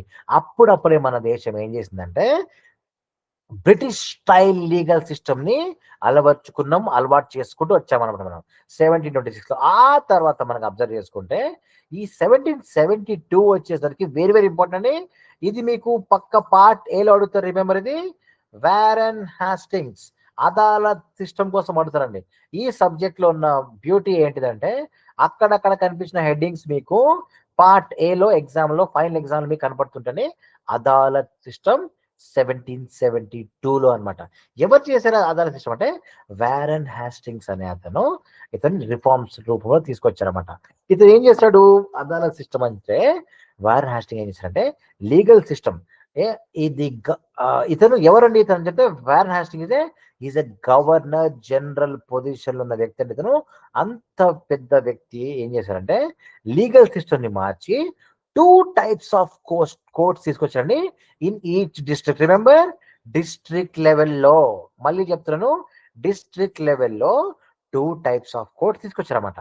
ఎందుకంటే అప్పుడు దాకా కోర్ట్స్ ఎక్కడ ఉండండి మీకు, అది అప్పుడు దాకా మీకు కోర్ట్స్ ఎక్కడ ఇక్కడే ఉన్నాయన్నమాట. మద్రాస్ లో, బొంబాయిలో, కోల్కతా పెద్ద పెద్ద సిటీస్ లో మాత్రం మన డిస్ట్రిక్ట్స్ ఏమైపోతాయి, డిస్ట్రిక్ట్స్ కి న్యాయశాస్త్రం లేక న్యాయం లేక అలా విలువెల్లి ఆడిపోతున్న క్రమంలో 2 టైప్స్ ఆఫ్ కోర్ట్స్ తీసుకొచ్చామట ప్రతి డిస్ట్రిక్ట్ లో. ఏంటండి, ఒకటేమో సివిల్ కోర్ట్ అన్నమాట, దాన్ని దివానీ అదాలత్ అని చెప్తారన్నమాట. రిమెంబర్, ఇది ఈ ఉర్దూ పదం మీకు గుర్తు రాకపోతే civil court and criminal court అని రాసుకోండి. సివిల్ కోర్ట్ ని మీకు దివానీ అదాలత్ అని చెప్తారన్నమాట. కాకపోతే కనీసం దీన్ని గ్రహించుకోండి, ఒక్కొక్కసారి మీరు టైం బాలినప్పుడు explain about Diwani Adalat in short అని చెప్తారన్నమాట. ఇది ఏంటో తెలియకపోతే మీకు ఇబ్బంది అవుతారు కాబట్టి కానీ చూసుకోండి, దివానీ అంటే సివిల్ కోర్ట్ అన్నమాట. It solve money and property disputes అన్నమాట. నెక్స్ట్ ఏం చేసుకొచ్చాడు, ఫౌజీదారీ అదాలత్ అంటే క్రిమినల్ కోర్ట్ అన్నమాట. మీరు ఒకవేళ తెలుసుకోవాలి మీకు హింట్ ఇస్తండి, దివానీ అంటే లేకపోతే ప్రేమికురాలు, ప్రేమట అనుకోండి, సివిల్ కోర్ట్ చిన్న విషయం అనుకోండి. ఫౌజీదారి అంటే ఫౌజ్ అంటే మీకు తెలుసు కదండి, సోల్జర్ అన్నమాట. సో క్రిమినల్ కోర్ట్ లో మీకు ఫౌజీదారి ఉంటారన్నమాట. అదాలత్ సిస్టమ్ లో మీకు, ఇది కోర్ట్ సిస్టమ్ లో మీకు ఇది క్రైమ్స్, థెఫ్ట్, మర్డర్, వైలెన్స్ కి సంబంధించిన కేసెస్ మీకు ఈచ్ డిస్ట్రిక్ట్ లో ఈ సివిల్ కోర్ట్ ఒకటి దివానీ కింద, క్రిమినల్ కోర్ట్ ఒకటి ఫౌజీదారి కింద 2 రకాల కోర్ట్స్ మనకి 1772లో ఎవరండి, వారెన్ హాస్టింగ్స్. ఏంటి అతని హక్కు, గవర్నర్ జనరల్ ఆఫ్ ఇండియా అన్నమాట, ఇతను తయారు చేశారన్నమాట. అప్పుడు అతను ఏం చెప్పాడు, అరే 2 ముస్లిమ్స్ పేర్లే ఉన్నాయి కానీ ఒక విషయం గుర్తుంచుకోండి, హిందూస్ లా అప్లై అవ్వాలి, ముస్లిమ్స్ కి ముస్లిం లా అప్లై అవ్వాలని చెప్పేసి అతను చెప్పడం జరిగిందండి. అయితే ఈ సిస్టమ్ వల్ల ఏం జరిగిందంటే ఇండియన్ లాస్ మనకి డిస్ట్రిక్ట్ లెవెల్లో కింద స్థాయి వరకు మనకి చక్కగా ఇండియన్ పీపుల్ కి అందరు హ్యాపీగా కలిసికట్టు తీర్పులు తీర్చుకుంటూ ఇబ్బందులు వచ్చినప్పుడు ప్రాబ్లం మనం సాల్వ్ చేసుకుంటా ముందుకెళ్ళామండి. అదాలత్ సిస్టమ్ వచ్చేసరికి ఆ తర్వాత మీరు అబ్జర్వ్ చేసుకుంటే నెక్స్ట్ ఎప్పుడండి, 1772లో. నెక్స్ట్ మీకు ఏం జరిగింది, వీలవుతే వీడియో వింటున్న వాళ్ళు బుక్ తీసుకోండి, రాసుకోండి. ఎందుకంటే this topic is all about years. కానీ మీరు అనుకోవచ్చు ఎందుకు తీసుకున్నాము, సాధారణంగా హానర్స్ వాళ్ళకి ఎగ్జామ్ ఎప్పుడు ఉంటుందంటే జనరల్ వాళ్ళు లాస్ట్ ఎగ్జామ్ అయిపోయి హైఫై కొట్టుకొని సంతోషంగా ఇంటికి వెళ్ళిపోతున్నప్పుడు మీరు వాళ్ళని చూసి బాధపడుతుంటాం. ఎందుకంటే వాళ్ళ ఎగ్జామ్స్ అయిపోయినాయి, నా ఎగ్జామ్ అవ్వలేదు, నాకు ఇంకో ఎగ్జామ్ పెండింగ్ మిగిలిపోయింది, మళ్ళీ సెలవు పెట్టాలి లేకపోతే ఇంకోటి ఏమో చూసుకోవాలని చెప్పేసి అనిపిస్తుంటుంది అన్నమాట. కానీ బాధపడకండి, ఆనర్స్ వాళ్ళు మీరు చదువుకుని ఎక్స్ట్రా సబ్జెక్ట్ మీకంటే ఒక అడ్వాంటేజ్ ఉంటుందని అది నేను ఇప్పుడే చెప్పాను మీకు, కొంచెం గడవ. ఎందుకంటే ఆనర్స్ జనరల్ వాళ్ళు ఇబ్బంది పెట్టకూడదు, మీరు కూడా ఇబ్బంది పడదని చెప్పి మీకు చెప్తాను అన్నమాట. అయితే నెక్స్ట్ 1772 తర్వాత 1774లో మనకి ఎట్లా వచ్చిందండి, సుప్రీం కోర్ట్ వచ్చిందన్నమాట. అదేంటి మనకి 1773 అన్నావు కదా ఇంతకుముందు పైన అని చెప్తే, రిమెంబర్ రెగ్యులేషన్ యాక్ట్ అనేది 1773 వచ్చిందండి. ఎస్టాబ్లిష్ అయ్యేంత వరకు మరి బిల్డింగ్ కట్టాలి కదా, మనది బిల్డింగ్ కట్టేంత వరకు మీకు 1774 అయిందన్నమాట. మీరు ఏదైనా చెప్పొచ్చు అనమాట. మన దేశంలో 1773 ఆర్ 1774 ఈ టైంలో మనకి సుప్రీం కోర్ట్ ఆఫ్ ఇండియా కల్కట్టాలో వచ్చిందండి మనకి ఆ ప్రస్తావన. అక్కడ మాత్రం మీకు బ్రిటిష్ జడ్జెస్ ఉండేవాళ్ళు. ఇంపార్టెంట్ కేసెస్ నేటి వరకు సుప్రీంకోర్టులో ఏ విధంగా అయితే ఇంపార్టెంట్ కేసెస్ చేస్తారో అప్పటి నుంచి కల్కట్టాలో ఉండేదాన్ని బ్రిటిష్ జడ్జెస్ వాళ్ళు పెద్ద పెద్ద కేసెస్ అనేవాళ్ళు. పెద్ద పెద్ద కేసెస్ వాళ్ళు రెగ్యులేషన్ యాక్ట్ కింద. ఏంటి రెగ్యులేషన్ యాక్ట్ ఏంటిదని చెప్పి దీని స్టోరీ కూడా మీకు చెప్తా, కొంచెం ముందుకు వెళ్ళే కొద్దీ అర్థమైద్దామట. ఎందుకు ఎవరిని రెగ్యులేట్ చేద్దాం అనుకుంటున్నారు, ఎవరు ఎక్స్ట్రా చేశారు, ఎవరిని రెగ్యులేట్ చేయాల్సిన అవసరం పడింది, అసలు ఏం జరిగిందని చెప్పేసి కొంచెం ముందుకెళ్ళి మీకు చెప్తామట. అయితే ఆ క్రమంలో రెగ్యులేషన్ యాక్ట్ కోసం అనేసి మనకి supreme court of Calcutta, supreme court ఇండియాలో ఇండియాస్ ఫస్ట్ సుప్రీం కోర్ట్ అనేది కల్కట్టాలో ఏర్పడిందండి మనకి అది. ఓకే అండి, దట్స్ ఇట్. నా కిందకి వెళ్ళేసరికి ఇక్కడ మీరు అబ్జర్వ్ చేసుకుంటే సీరియస్ క్రైమ్స్ ఉండేది, అండ్ ఇది పవర్ఫుల్ బ్రిటిష్ కోర్ట్ అన్నమాట, that over rule Indian courts. అప్పుడు దాకా మనకి కింద కింద ఇండియన్ కోర్ట్స్ అన్నిటిని ఓవర్ రూల్ చేసేది బ్రిటిష్ కోర్ట్ అన్నమాట. దీన్ని బ్రిటిష్ కోర్ట్ అని చెప్తారన్నమాట. ఎందుకంటే మొత్తం ఎక్కడికి వెళ్ళకని వాళ్ళ విషయంలోనే న్యాయం జరిగేదన్నమాట. దీని విషయంలో ఎన్నో ఎమోషనల్ స్టోరీస్ ఉంటాయండి, చాలా జరిగాయండి. అవన్నీ మనం కిందకి వెళ్ళి డిస్కస్ చేసుకుందాము. But I try also make sure that video length goes as shrunken as possible, as small as possible, because video lens చూడగానే చాలా మంది భయం అవుతుంటుందండి. ఎందుకంటే మాక్సిమం ఎల్ఎల్బి ఎగ్జామ్ ముందు రోజు మాత్రమే చదువుకునే వాళ్ళు ఎంతో మంది ఉంటారు. ఇక్కడ ఈ వీడియో ఎంతమంది ఉన్నారు నాకు తెలియదు. మీరు కొంచెం ఇంటెలిజెంట్ కావచ్చు, మీరు కొంచెం ముందు వచ్చాకని 95% అన్నమాట. గత 10-15 ఏళ్ల నుంచి ఇదే చరిత్ర జరుగుతుంటుందండి. ఎగ్జామ్ ముందు రోజు మాత్రం ఓపెన్ చేస్తారు, చదువుకుని వెళ్ళిపోతారు అన్నమాట. వాళ్ళ కోసం దృష్టిలో పెట్టుకొని ఇబ్బంది పడకూడదని చెప్పేసి వీడియో నేను షార్ట్ చేయడం కోసం ట్రై చేస్తున్నాను. At the same time as interesting as possible. నాకు చిన్నగా చెప్పడం రాదని ఏదైనా విషయం ఎలాబరేట్ చేసి అందరు మైండ్లో ఎక్కించడం కోసం నాకు అలవాటు కాబట్టి అది దాన్ని కొన్ని బ్యాలెన్స్ చేసుకుంటా లెంత్ని ట్రై చేస్తుండే. ఓకే అండి, అయితే 1773-4 ఈ టైంలో సుప్రీం కోర్ట్ అనేది వచ్చిన తర్వాత మనకి మళ్ళీ 1861 ఆ టైంలో మన దేశంలో ఫస్ట్ టైం హై కోర్ట్స్ వచ్చాయండి. చూసుకోండి, సుప్రీం కోర్ట్ అనేది ఫస్ట్ పుట్టింది, హైకోర్ట్ అనేది 1861 ఇండియన్ హైకోర్ట్స్ యాక్ట్ 1861 బట్టి మనకి హైకోర్ట్స్ వచ్చామండి. ఎక్కడ వచ్చాయి మనకి అది కల్కట్టాలో, బొంబాయిలో, మళ్ళీ సేమ్ మద్రాస్ లో వచ్చాయండి. ఇది ఎందుకు వచ్చిందని మీకు చెప్తా స్టోరీ అది. అయితే ఈ హైకోర్ట్స్ ఏం చేస్తాయంటే combined work of old supreme court and Adalat system. అదేంటి అని చెప్తే ఆ టైం వరకు కొన్ని జరిగాయని మీకు చెప్తా. మీకు అదే supreme court, old supreme court ని అండ్ అదాలత్ సిస్టమ్స్ యొక్క పనులని ఇది కలిపి మరి ఏమైపోయిందని చెప్తా అది కూడా చెప్తా, మీకు కింద ఉంటుంది అనమాట. ఇది జస్ట్ సమ్మరైజ్ ఇన్ఫర్మేషన్ కాబట్టి మీకు అట్లా జస్ట్ ఓవర్ చెప్తున్నాను. ఈ పాయింట్ అది మీకు కిందకి వెళ్ళేసరి మీకు కరెక్ట్ అయిపోతుంది అనమాట. అంతా కొంచెం సినిమాలాగా ఉంటుందండి మొత్తం ఈ యొక్క సబ్జెక్ట్ అంతా మీకు. అందుకని మీరు సాధారణంగా సింగిల్ గా చదువుకుంటే బోరింగ్ అయిపోతుంది. I'm trying my best to narrate as easy as possible and as interesting as possible especially. Right అండి. నెక్స్ట్ వచ్చేసరికి మీకు ది హైయెస్ట్ కోర్ట్ ఎవరండి ఆ టైంలో మనకి highest courts in British India అన్నమాట. Until the supreme court of India was formed in 1950. అంతే మీరు అబ్జర్వ్ చేసుకోండి, ఫస్ట్ సుప్రీం కోర్ట్ పుట్టింది, తర్వాత హైకోర్టు పుట్టింది, తర్వాత సుప్రీం కోర్టుకి ఏదో జరిగింది, అది మట్టిమాయమైపోయి ఓల్డ్ అయిపోయింది. అదాలత్ సిస్టమ్ ఏమో జరిగింది. అప్పుడు మన దేశంలో హైకోర్ట్స్ మాత్రమే ఉన్నాయి. దాని తర్వాత మళ్ళీ తిరిగి పుట్టింది హైకోర్టు అని చెప్పేసి 1950లో. బ్రిటిష్ వాళ్ళు వెళ్ళిపోయినారు, అంబేద్కర్ గారు రాశారు కాన్స్టిట్యూషన్ లో, రాసిన తర్వాత కాన్స్టిట్యూషన్ కూడా వచ్చింది. అప్పుడు వచ్చింది మన దేశంలో ఫస్ట్ మన ఇండియన్ ఇండిపెండెన్స్ వచ్చిన ఫస్ట్ సుప్రీం కోర్ట్ అన్నమాట. అయితే ఇది స్టోరీ అండి, చూసుకోండి. అయితే చాలా కాలం వరకు ఫస్ట్ సుప్రీం కోర్ట్ పుట్టిన తర్వాత అది మాయమైపోయింది. ఆ తర్వాత ఈ 3 ప్లేసెస్ లో హైకోర్ట్స్ వచ్చాయి. దాని తర్వాత ఈ హైకోర్ట్స్ రూల్ చేస్తున్నప్పుడు మళ్ళీ లాస్ట్కి వచ్చింది సుప్రీం కోర్ట్ అన్నమాట. ఓకే, అయితే సుప్రీం కోర్ట్ లేని టైంలో హైకోర్ట్స్ అనేది they are the highest courts in British India. First supreme court వచ్చినప్పుడు అది హైయెస్ట్ కోర్ట్ అన్నమాట. ఆ తర్వాత హైకోర్ట్స్ హైయెస్ట్ కోర్ట్స్ అన్నమాట. ఓకే, లెట్స్ కనెక్టెడ్, కిందకి వెళ్దాం.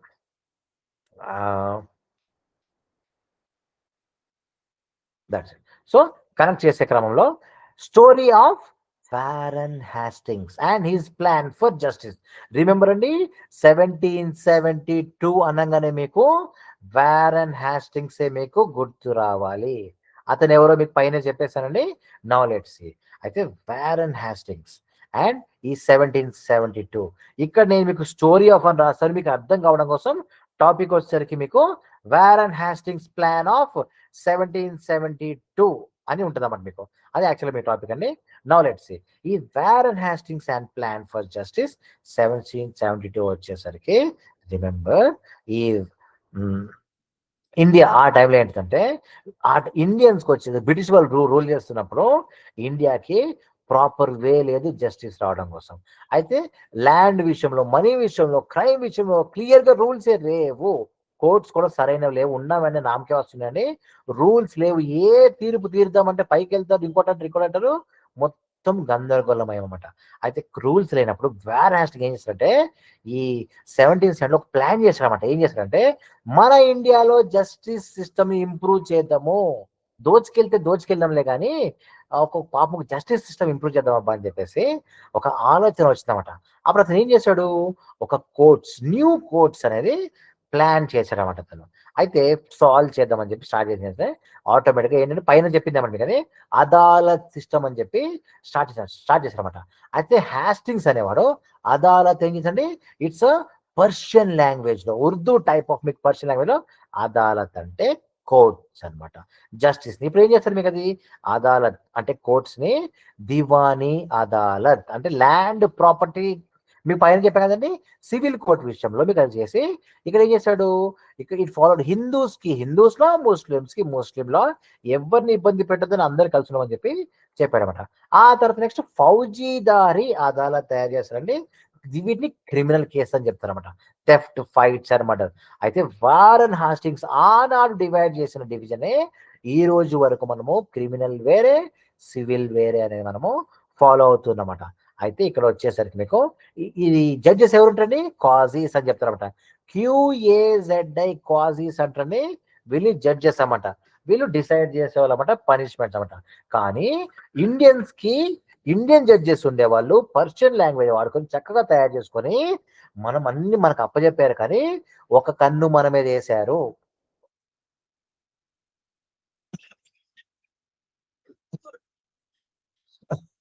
ఓకే అండి. So Britishers kept an eye on decisions అన్నమాట to make sure they were fair గీరి పక్కన పెడితే వీళ్ళు ఎప్పుడు మన మీద కన్నేసే ఉండేవాళ్ళం. అంటే అదేదో అనుమాన భర్తలాగా వీళ్ళు ఎప్పుడు మన మీద కన్నేసుకుంటూ భయం ఉంటాం. నిజాన్ని చెప్పాలంటే నా లైఫ్ నేను కూడా కొంతమంది బ్రిటిష్ వాళ్ళతో డీల్ చేశాండి. ఎందుకో వాళ్ళ మైండ్ సెట్ అంతా డిఫరెంట్గా ఉంటుందండి. నేటికి వాళ్ళు ఎప్పుడు డ్యూయల్ మైండ్తోనే ఉంటారన్నమాట వాళ్ళు. నేను టీచింగ్ విషయంలో కూడా వాళ్ళతో నేను డీల్ చేశాను. అప్పుడు నేను గమనించామంట, నేను ఏంట్రా బాబు ఎట్లున్నా అని చెప్పేసి అనుకున్నాను. ఎంత చూస్తున్నా నిజం చెప్తున్నాండి, ప్రపంచంలో మన దేశంలో ఇండియన్స్ మాత్రమే కొంచెం మనస్ఫూర్తిగా, ఓపెన్ గా, ఫ్రీగా, లవ్లీగా ఉంటారండి. మిగతా వాళ్ళు టిపికల్ పీపుల్ ఎంతైనా కానీ. Next how it change India అంటే పీపుల్. ఆ తర్వాత ఎప్పుడైతే ఇతను ఈ టైప్ ఆఫ్ సిస్టమ్ పెట్టాడో మనకి ప్రాపర్ సిస్టమ్ వచ్చింది. జస్టిస్ కోసం అడగడానికి కోసం మనకు ఒక దారి దొరికింది. లాస్ అనేవి, చట్టాలు అనేది ఫెయిర్ గా వచ్చినాయి. కొన్ని ఆర్గనైజ్డ్ గా స్టార్ట్ అయ్యామట మన దేశంలో. అయితే స్టార్ట్ అయిన తర్వాత మన దేశం అనేది మోడర్న్ కోర్ట్ సిస్టమ్ ఫాలో అవడం అనేది వారన్ హ్యాస్టింగ్స్ వల్ల అని చెప్పి మనం చెప్పుకోవచ్చు అనమాట. రిమెంబర్ వారన్ హ్యాస్టింగ్స్ 1770లో ఇండియాలో జస్టిస్ సిస్టమ్స్ ఏర్పాటు చేయడం కోసం మనకి హెల్ప్ చేశారన్నమాట. సో దాంతోనే వారన్ హ్యాస్టింగ్ ఏం చేస్తారంటే by making changes he improved British control over India. ఏంటంటే మనం ఇంప్రెస్ అయ్యాం, అరే బ్రిటిష్ వాళ్ళు ఉంటే ఉన్నారు ఏం తేలరా బాబు అని చెప్పేసి మనం అనుకున్నాము. వాళ్ళకు కూడా ఇంకొంచెం గ్రిప్ ఏర్పడింది అనమాట. దాని తర్వాత 1772 తర్వాత 74 ఇంకొన్ని మార్పులు చేశాడు. నెక్స్ట్ 1780లో ఇంకొన్ని మార్పులు చేశాడు. అదేంటో మనం గమనిద్దాం. ఏంటంటే 1774లో ఏం చేశాడంటే సుప్రీం కోర్ట్ ని క్రియేషన్ ఆఫ్ సుప్రీం కోర్ట్స్ అన్నమాట. ఏం జరిగింది కదా, రెగ్యులేషన్ యాక్ట్ అన్నమాట. ఇది మన దేశంలో ఒక ఇంగ్లాండ్ లో ఒక యాక్ట్ పాస్ చేసి, రిమెంబర్ మన దేశంలో ఏం యాక్ట్ పాస్ చేసినా కానీ అది ఇంగ్లాండ్ యొక్క పార్లమెంట్ అంటే వాళ్ళ యొక్క పార్లమెంట్ లీగల్ సిస్టంలో మాత్రమే వాళ్ళు డిసైడ్ చేస్తారు. ఈ రోజు ఏదైనా మన దేశంలో ఏదైనా యాక్ట్ పాస్ చేయాలన్నప్పుడు మనం ఏ విధంగా మన దేశం ఢిల్లీలో పార్లమెంట్ డిసైడ్ చేసుకుంటామో అప్పట్లో మన యాక్ట్కి సంబంధించినవన్నీ వాళ్ళ పార్లమెంట్లో డిస్కస్ చేస్తూ పాస్ చేస్తూ ఉండాలన్నమాట. అందులో భాగంగా రెగ్యులేషన్ యాక్ట్ 1773లో వీళ్ళు సుప్రీంకోర్ట్ ఆఫ్ ఇండియా సుప్రీంకోర్ట్ ఒకటి తయారు చేశారండి. చెప్పండి 1773లో చేసినాక 1774లో కట్టారన్నమాట వాళ్ళు. అయితే it is the first highest British court in India అన్నమాట. అందులో 4 జడ్జెస్ ఉన్నారు. Remember it has 4 judges including first chief justice ఎవరండి? Elijah Impey. ఎవరతను? హ్యాస్టింగ్ యొక్క స్నేహితుడు. వారన్ హ్యాస్టింగ్ యొక్క ఫ్రెండ్ ని చీఫ్ జస్టిస్ చేశారన్నమాట. అతని పేరేంటండి? ఎలైజా ఇంపే అన్నమాట. అయితే సుప్రీంకోర్టుకి ఏం పవర్ ఉందండి? Civil cases and criminal cases. Important అయితే చాలు, అది ఖచ్చితంగా హ్యాస్టింగ్స్ యొక్క ఫ్రెండ్ ఉండు కదండి, అతను చీఫ్ జస్టిస్ అన్నమాట. ఫస్ట్ చీఫ్ జస్టిస్ ఎలైజా ఇంపే అన్నమాట. అతని యొక్క ప్రాణ స్నేహితుడు. అతన్ని 1 ఆఫ్ ద 4 జడ్జెస్ లో ఇతన్ని 1 ఆఫ్ ద జడ్జ్ కింద పెట్టరండి. అతను civil case and criminal case divide చేసుకుంటూ ఉండేవాడు. కాకపోతే ఏం జరిగిందంటే ఇతను ఫ్రెండ్ ఎప్పుడైతే అపాయింట్ చేశాడో సుప్రీంకోర్ట్ ఎప్పుడు కూడా గొడవలు పడుతూ ఉండేది. అడ్మినిస్ట్రేషన్ ఎవరు? హ్యాస్టింగ్స్ అడ్మినిస్ట్రేషన్ తోని ఎప్పుడు వీళ్ళకి హ్యాస్టింగ్స్ కొంతమంది శత్రువులు ఉండేయాలన్నమాట. వాళ్ళు ఎప్పుడు గొడవ పడుతూ ఉండేయాలన్నమాట. నెక్స్ట్ మీరు అబ్జర్వ్ చేసుకుంటే governor general and council of 4 మీరు అబ్జర్వ్ చేసుకోండి. ఇది ఏంటంటే the regulation act of 1773 also made Warren Hastings the first governor general of India in 1774. అయితే ఈ రెగ్యులేషన్ యాక్ట్ అనేది సుప్రీంకోర్టు ఫార్మేషన్ కోసం ఒకటే కాదండి, ఇంకా ఏం చేసిందంటే మీకు first governor general of India అని చెప్పేసి వారన్ హ్యాస్టింగ్ ని డిసైడ్ చేసింది అన్నమాట. అతని ఎస్టాబ్లిష్ చేసింది. అప్పుడు he was assisted by council of 4 members. ఎవరు వాళ్ళు అబ్జర్వ్ చేసుకోండి, వీళ్ళ పేర్లు గుర్తుంచుకోండి. ఫిలిప్ ఫ్రాన్సిస్ ఒకడు, క్లావరింగ్ ఒకడు, మాన్సోన్ ఒకడు అండ్ బార్వెల్ ఒకడు. వీళ్ళందరినీ అసిస్ట్ చేయమని చెప్పిందన్నమాట. అంటే సో అప్పుడు ఏమైంది, these council members often opposed Hastings అన్నమాట. వీళ్ళ అసిస్టెంట్ కింద పెట్టేసి సపోర్ట్ చేయండి రా బాబు, గవర్నర్ జనరల్ కింద ఏర్పాటు చేస్తామని చెప్తే వీడి మీద కుళ్ళుకునే వాళ్ళు, వీళ్ళకి హ్యాపీగా ఉండేవాళ్ళు కాదన్నమాట. వీళ్ళు ఆపోజ్ చేసేవాళ్ళు అన్నమాట ఎప్పటికప్పుడు. దాంతో కాన్స్టెంట్ ఫైట్స్ అయ్యేవి డెసిజన్ మేకింగ్ లో అన్నమాట. అప్పుడు హ్యాస్టింగ్స్ కి అన్ఫార్చునేట్లీ ఎంతో మంది ఎనిమీస్ ఉన్నారన్నమాట కౌన్సిల్లోనే. సో కౌన్సిల్ ఏర్పడిన తర్వాత అతనికి ఎనిమీస్ లో ఎస్పెషల్ గా ఫిలిప్ ఫ్రాన్సిస్ పెద్ద ఎనిమీ ఉండేడన్నమాట. వీడే అన్నమాట ఈ ఫిలిప్ ఫ్రాన్సిస్ అనేవాడు ఎనిమీ ఉండేడన్నమాట. దాంతో ఏం జరిగిందంటే ఎగ్జాంపుల్ అబ్జర్వ్ చేసుకుంటే changes in revenue collection, tax collection system was change to 5 years settlement అన్నమాట. జస్ట్ మీరు పైన గుర్తుంచుకోండి. స్టోరీ ప్రతిదానికి వెళ్ళకుండా ఎంతో డెప్త్కి వెళ్ళిపోతుంది, నా భయం అవుతుంది, వీడియో పెరిగిపోతుంది చెప్పేసి. అయితే ఇండియాలో land lord zamindars wear given more control over taxation అన్నమాట. ఈ రోజు మీ ఊర్లో ఉన్న పెద్ద మనుషులకి 100 ఎకరాలు 200 ఎకరాల ల్యాండ్స్ ఉంటాయి కదా, అది ఎట్లా వచ్చిందంటే ఇట్లా వచ్చిందన్నమాట. ఏంటంటే ల్యాండ్ లార్డ్ జమీందార్స్ కి ఎక్కువగా కంట్రోల్ ఇచ్చారు, ట్యాక్స్ కలెక్షన్ అనమాట. అట్లా వాళ్ళు ల్యాండ్ సంపాదించుకుంటూ పోయారండి. అట్లా సంపాదించుకున్న గొప్పోడు అయిపోయాడు, పేదవాడు అయిపోయాడు అనమాట. అయితే ఈ సిస్టమ్ వల్ల remember tax collection landlord zamindar system వల్ల బ్రిటిష్ వాళ్ళకి ఎక్కువగా ప్రాఫిట్ వచ్చింది. అండ్ వాళ్ళకి అన్ఫెయిర్ ఫార్మర్స్ చెప్పారు, ఫార్మర్స్ ఎప్పుడు ఇంకా పేదవాడు అయిపోయాడు అనమాట. ఎందుకంటే వాడు ఎక్కువ ట్యాక్స్ కట్టాలన్నమాట. రిమెంబర్ ప్రపంచంలో గొప్పవాడు ఇంకా గొప్పవాడు ఏంటంటే దాని వెనకాల నువ్వు నేను ఉన్నాము. నీ డబ్బు నా డబ్బు దోచుకొని మాత్రమే గొప్పవాడు అవుతాడు. ఎందుకంటే ప్రపంచంలో ఎప్పుడు ఫిక్స్డ్ ఇన్కమ్ ఉంటది. మరి ఫిక్స్డ్ ఇన్కమ్ ఉన్నప్పుడు వాడి దగ్గర ఎందుకు ఎక్కువ వెళ్ళిపోయిందని చెప్తే ఏది కూడా న్యాయంగా సంపాదిస్తే ఎప్పుడు కూడా ఆ రేంజ్ లో వేరియేషన్ ఏమి వచ్చేదండి. అన్యాయం ఉంటేనే మీకు ఆ రేంజ్ లో వేరియేషన్ వస్తుందన్నమాట. ఎందుకంటే న్యాయంగా సంపాదించే ఏ సిస్టమ్ లో కూడా హెఫ్టీ అమౌంట్ ఆఫ్ ఇన్కమ్ అనేది ఏ సిస్టమ్ లో కూడా లేదన్నమాట. రిమెంబర్ అది ఒక మీకు ఒక బ్యారోమీటర్ లాగా మీరు గుర్తుంచుకొని లైఫ్ లో డెసిషన్ తీసుకున్నప్పుడు గ్రహించుకోండి దాన్ని ఒకసారి. అయితే ఈ రీఆర్గనైజేషన్ అండ్ అడ్మినిస్ట్రేషన్ ఇన్ 1780 జరిగింది చూసుకోండి. అయితే ఈ 1780 గొడవలు అవుతున్నాయి. 1773లో ఈ రెగ్యులేషన్ యాక్ట్ వచ్చిన తర్వాత ఇతనికి governor general of India post ఇచ్చారు, కౌన్సిల్ మెంబర్స్ ని పెట్టారు, అంత హ్యాపీగా ఉంటుంది అనుకున్నారు. కానీ అన్ఫార్చునేట్లీ గొడవలు ఎక్కువ అవుతున్నప్పుడు ఎన్ని సంవత్సరాల తర్వాత ఒక 5 ఏళ్ళు ఈ పోరు పడి పడి పడి ఇబ్బందులు పడి పడి ఏం జరిగిందంటే రీఆర్గనైజేషన్ ఆఫ్ అడ్మినిస్ట్రేషన్ జరిగిందండి 1780లో. ఒక 6 సంవత్సరాల తర్వాత గొడవలన్నీ అవుతున్నప్పుడు 1780లో వారెన్ హ్యాస్టింగ్స్ ఏమనుకుంటే ఒకటి రియలైజ్ అయ్యండి, ఏంటంటే నేను ఇంతకు ముందు పట్టుకొచ్చిన రిఫార్మ్స్ ఏమవుతున్నాయో అవి పని చేయట్లేదు, కొన్ని మేజర్ మార్పులు తీసుకొద్దామని చెప్పేసి ఏం చేశారంటే అబాలిషన్ ఆఫ్ డ్యూయల్ సిస్టమ్. ఏంటిది ఇది అంటే ఈ రెవెన్యూ కలెక్షన్ అనేది బ్రిటిష్ వాళ్ళు అండ్ లోకల్ ఇండియన్ ఆఫీసర్స్ ఇద్దరు కలెక్ట్ చేసేవాళ్ళమాట. అప్పుడు ఈయన ఏం చేస్తారంటే ఈ డ్యూయల్ సిస్టమ్ పక్కన పెట్టేసి ఇండియా వాడికి ఛాన్స్ ఇస్తే బాగాలేదు కదబ్బా అని చెప్పేసి ఇండియన్ దగ్గరని కూడా పవర్ తీసేసుకొని డ్యూయల్ సిస్టమ్ కాదు, సింగిల్ కలెక్షన్ సిస్టమ్ మేమే కలెక్ట్ చేస్తాము, మీరందరూ బ్రిటిషర్స్ కిందే ఉంటారని చెప్పేసి చెప్పాడనమాట. దాంతో ఏమైందంటే బ్రిటిషర్స్ కంట్రోల్ ఎక్కువైపోయింది, కరప్షన్ తగ్గిపోయిందన్నమాట. అంటే మీరు గమనించారా, ఇండియన్స్ ని కట్ చేశాడు, కరప్షన్ తగ్గిపోయిందన్నమాట. That's it. సో అంటే ఎవరు చేసేవాళ్ళు కరప్షన్ అని చెప్పేసి మీరు గమనించుకుంటే ఇండియన్స్ వల్లే కొంచెం ఎక్కువగా కరప్షన్ చేసేవాళ్ళము. సో అది కంట్రోల్ చేశాడనమాట. నెక్స్ట్ ఇంకో మార్పు ఏం చేశాడు ఇతను చెప్తే రిఫార్మ్స్ ఇన్ జ్యుడిషియల్ సిస్టమ్.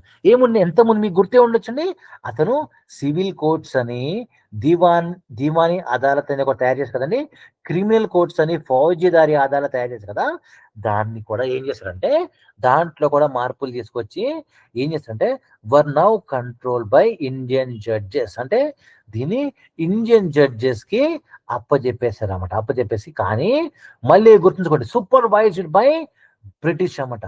ఎప్పుడు కూడా వీళ్ళు ఇండియన్కి అప్పచెప్పారు అంటే సంపూర్ణంగా అప్పచెప్పరు, కొంచెం దాన్ని ఆ కన్నేసి పెడతారన్నమాట వాళ్ళు. So supervised by the British అన్నమాట. ఆ విధంగా 6 సంవత్సరాల తర్వాత ఈ మార్పులు తీసుకొస్తే British also translated legal codes into Persian English to make lesser clear, laws clear అన్నమాట. అంటే ఏంటంటే వీళ్ళు ఏం చేస్తారంటే చట్టాలని ఊరికనే అక్షరాలు పారాగ్రాఫ్ లాగా రాసుకోకుండా లీగల్ కోడ్స్ అన్నమాట, అంటే సెక్షన్ నెంబర్స్ అన్ని పెట్టుకొచ్చి కోడ్స్ లాగా తయారు చేస్తారన్నమాట, వాళ్ళకి ఈజీగా ఉంటుంది అని చెప్పేసి. నెక్స్ట్ ఇంకా ఏం చేస్తారంటే మిలిటరీ రీఆర్గనైజేషన్ కూడా ఒక మార్పు చేశారన్నమాట. ఏం చేశాడు ఇతను అని చెప్తే 1780లో ఇంకేం మార్పు చేశారని చెప్తే మిలిటరీ నుంచి వచ్చేసరికి Bengal army was strength and to defend British territories. అంటే బ్రిటిష్ ని ఇంకొంచెం స్ట్రాంగ్ చేసుకోవడం కోసం ఆర్మీని స్ట్రాంగ్ చేశాడు. అండ్ హైదర్ అలీ ఆఫ్ మైసూర్ ని డిఫీట్ చేశాడు in the second Anglo Mysore war. ఎప్పుడండి ఇది అది 80 నుంచి 84 వరకు. పాపం హైదర్ అలీ ఆఫ్ మైసూర్ అన్నమాట. రిమెంబర్ ఇతను ఒక ముస్లిం వ్యక్తి, ఈజ్ అన్ ఇండియన్. బ్రిటిష్ వాళ్ళు ఇతన్ని చంపారు ఎందుకంటే హీఈస్ అగేన్స్ట్ ద బ్రిటిష్ అన్నమాట. He is loving India and he's went against British కాబట్టి డిఫీట్ చేశారన్నమాట. That's it. నెక్స్ట్ వచ్చేసరికి ప్రెస్ అండ్ మీడియా కంట్రోల్. అప్పట్లో ఏముందని చెప్తే ఉందండి చిన్న చిత్క ప్రెస్ అన్నమాట. సో దాన్ని రెస్ట్రిక్ట్ చేశారన్నమాట. ఎందుకంటే చాలా వరకు పేపర్స్ అనేవి ఇండియాని బ్రిటిష్ వాళ్ళ మీద గుసిగొలుపుతున్నాయని చెప్పేసి దాన్ని కూడా కంట్రోల్ చేశారన్నమాట. నెక్స్ట్ ఫైనాన్షియల్ రిఫార్మ్స్ వచ్చేసరికి హ్యాస్టింగ్స్ గవర్నమెంట్ ఖర్చులు ఎక్కువైపోయినాయి. మీరు కూడా అదే చేస్తారు కదండి. మీ యొక్క కుటుంబంలో ఎప్పుడైతే ఆర్థికంగా మీరు ఇబ్బంది పాలవుతుంటారో ఖచ్చితంగా ఎక్స్పెన్స్ ఎలాగైతే కంట్రోల్ చేసుకుంటారో గవర్నమెంట్ ఆ విధంగా కంట్రోల్ చేస్తుంది. మనీని సేవ్ చేద్దామని చెప్పేసి గవర్నమెంట్ ఏం చేసిందంటే ఎక్స్పెన్సెస్ తగ్గించింది.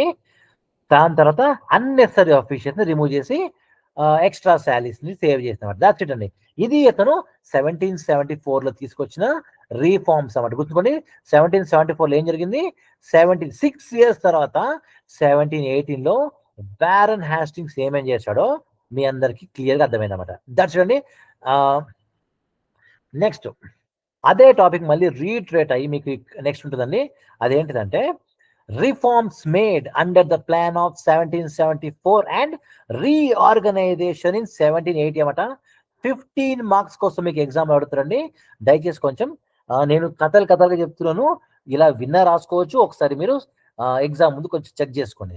సో 1774, 1780 అన్నమాట. 6 సంవత్సరాల గ్యాప్లో ఏం జరిగిందో మొత్తం మనం ఒకసారి పైన చెప్పిన దాన్ని కొంచెం ఎలాబరేట్గా సేమ్ ఉంటుందండి టాపిక్లో. సో లాంగ్ టైమ్ ఎగో సేమ్ అదే అండి.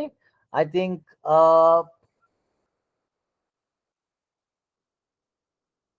చెప్పాల్సిన అవసరం లేదండి. సేమ్ అదే, దానికి కొంచెం ఎలాబరేషన్ ఉంటుంది. అది కూడా మిలిటరీ ఫామ్ చేసి అది కానీ ప్రెస్ అంటే no freedom of speech, press control ఉంది కదండి, దీనికి అంత అవసరం లేదు. So I can skip it no. Just దాని ఎలాబరేషన్ అనమాట. నెక్స్ట్ మీరు అబ్జర్వ్ చేసుకుంటే రెగ్యులేషన్ యాక్ట్ 1773 అన్నమాట.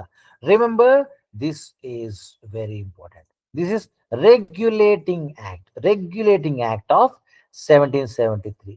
అసలు ఏం జరిగింది, ఎవరిని రెగ్యులేట్ చేశారో మనం గమనిద్దాం ఒకసారి. అయితే గుర్తుంచుకోండి, లాంగ్ టైమ్ ఎగో బ్రిటిష్ వాళ్ళు మన ఇండియన్ పార్టీని రూల్ చేస్తున్నప్పుడు వాళ్ళు ఈస్ట్ ఇండియా కంపెనీ కాలం సరిగా ఏం జరిగిందంటే సరిగ్గా రూల్ చేయలేకపోతున్నమాట.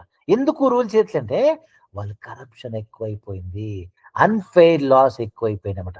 సో కరప్షన్ ఇవన్నీ ఎక్కువైపోయిన తర్వాత ఇంగ్లాండ్లో ఉన్న బ్రిటిష్ గవర్నమెంట్ ఏం చేసిందంటే వీళ్ళని కంట్రోల్ చేద్దామని ఫిక్స్ అన్నమాట. ఎవరిని గుర్తుంచుకోండి, ఇంగ్లాండ్లో ఉన్న బ్రిటిష్ గవర్నమెంట్, ఓకేనండి, ఇంగ్లాండ్లో ఉన్న బ్రిటిష్ గవర్నమెంట్ అనేది ఎవరిని కంట్రోల్ చేద్దాం అనుకుందండి, ఇండియాలో ఉన్న బ్రిటిష్ పంపించిన ఈ యొక్క ఈస్ట్ ఇండియా కంపెనీని కంట్రోల్ చేద్దామని అనుకుందామట. మీ అందరికీ ఫుల్ స్క్రీన్ కనిపిస్తాం అనుకుంటున్నాను. రైట్. అయితే ఇక్కడ ఈ రూల్స్ అనేవి ఇది వీళ్ళు ఎప్పుడైతే కరప్ట్ ఎక్కువైపోయారో అన్ఫెయిర్ లాస్తోని వీళ్ళు ఒకానొక టైంలో బ్రిటిష్ గవర్నమెంట్ని ఎదిరించడం మొదలెట్టారన్నమాట. అసలు వీళ్ళు వచ్చిందే బ్రిటిష్ రాణి పర్మిషన్ తీసుకొని దాని తర్వాత మెల్లిమెల్లిగా వీళ్ళు ఆ బ్రిటిష్ రాణిని వీళ్ళు ఎదిరించడం స్టార్ట్ చేశారన్నమాట. వీళ్ళు కంట్రోల్ అవ్వట్లేదు, కరప్షన్ పెరిగిపోయిందన్నమాట, వీళ్ళకి అహంకారం పెరిగిపోయిందని చెప్పేసి వీళ్ళని కంట్రోల్ చేద్దాం, రెగ్యులేట్ చేద్దామనే ఉద్దేశంతోనే ఇక్కడ ఈ రెగ్యులేషన్ యాక్ట్ ఒకటి తీసుకొచ్చారన్నమాట. అయితే దీన్ని రెగ్యులేషన్ యాక్ట్ ఆఫ్ 1773 అని చెప్తుంటండి. Okay, why was this needed, ఈ యాక్ట్ ఎందుకు అవసరము అని అంటే చూద్దాం ఒకసారి. Remember, some company officers were taking money unfairly and వాళ్ళకి ఇంకోటి ఏం చేస్తున్న వాళ్ళకి మన Indian there are no proper control over courts and government of India. వాళ్ళకి కంట్రోల్ అనేది తగ్గిపోయింది అన్నమాట వాళ్ళకి. తర్వాత బ్రిటిష్ గవర్నమెంట్ ఇవన్నీ చూసి ఏం చేసిందంటే వీళ్ళు మెల్లిమెల్లిగా చేదాటిపోయి మనం పంపించిన మనుషులు మనలే మోసం చేస్తారని చెప్పేసి రెగ్యులేట్ చేద్దామని ఫిక్స్ అయ్యారు. ఫిక్స్ చేసి వీళ్ళు ఏం చేస్తారంటే ఒకటి చూద్దాం ఒకసారి ఏమేమి ఉన్నాయి ఇంత రెగ్యులేషన్, ఎంత రెగ్యులేషన్ ఉంటుంది కదా, ఏం రెగ్యులేట్ చేశారు వీళ్ళు అని చెప్పి చూస్తే వీళ్ళు రెగ్యులేట్ చేసిందంటే గవర్నర్, స్మాల్ చేంజెస్ వీళ్ళు చేశారండి. వీళ్ళు governor of Bengal became the governor general అన్నమాట. కొన్ని మార్పులు చేశారన్నమాట. అప్పుడు అప్పట్లో బెంగాల్ చాలా ఫేమస్ ఉండేది కాబట్టి వీళ్ళు ఏం చేస్తారంటే ఇండియా మొత్తానికి బెంగాల్ మాత్రమే కాకుండా ఇండియా మొత్తానికి అని చెప్పేసి first governor general of India అని చెప్పేసి వారన్ హ్యాస్టింగ్ ని వీళ్ళు తీసుకొచ్చారన్నమాట. లండన్ నుంచి వీళ్ళు డిసైడ్ అయ్యి తీసుకొచ్చారన్నమాట. అతనికి ఏం చేశారు, మోర్ పవర్ ఇచ్చారన్నమాట, more power to control Madras and Bombay అనమాట. అదొకటి ఇతనికి పవర్ ఇచ్చారన్నమాట. నెక్స్ట్ ఏం చేశారు వీళ్ళు అని అంటే సుప్రీంకోర్టు ఒకటి సెటప్ చేశారు. మీకు తెలిసిందే, కలకట్టాలో వీళ్ళు సుప్రీంకోర్టు ఒకటి సెటప్ చేశారన్నమాట. అది బ్రిటిష్ వాళ్ళది ఫస్ట్ కోర్ట్ అని చెప్పి కూడా మీకు తెలుసు అనమాట.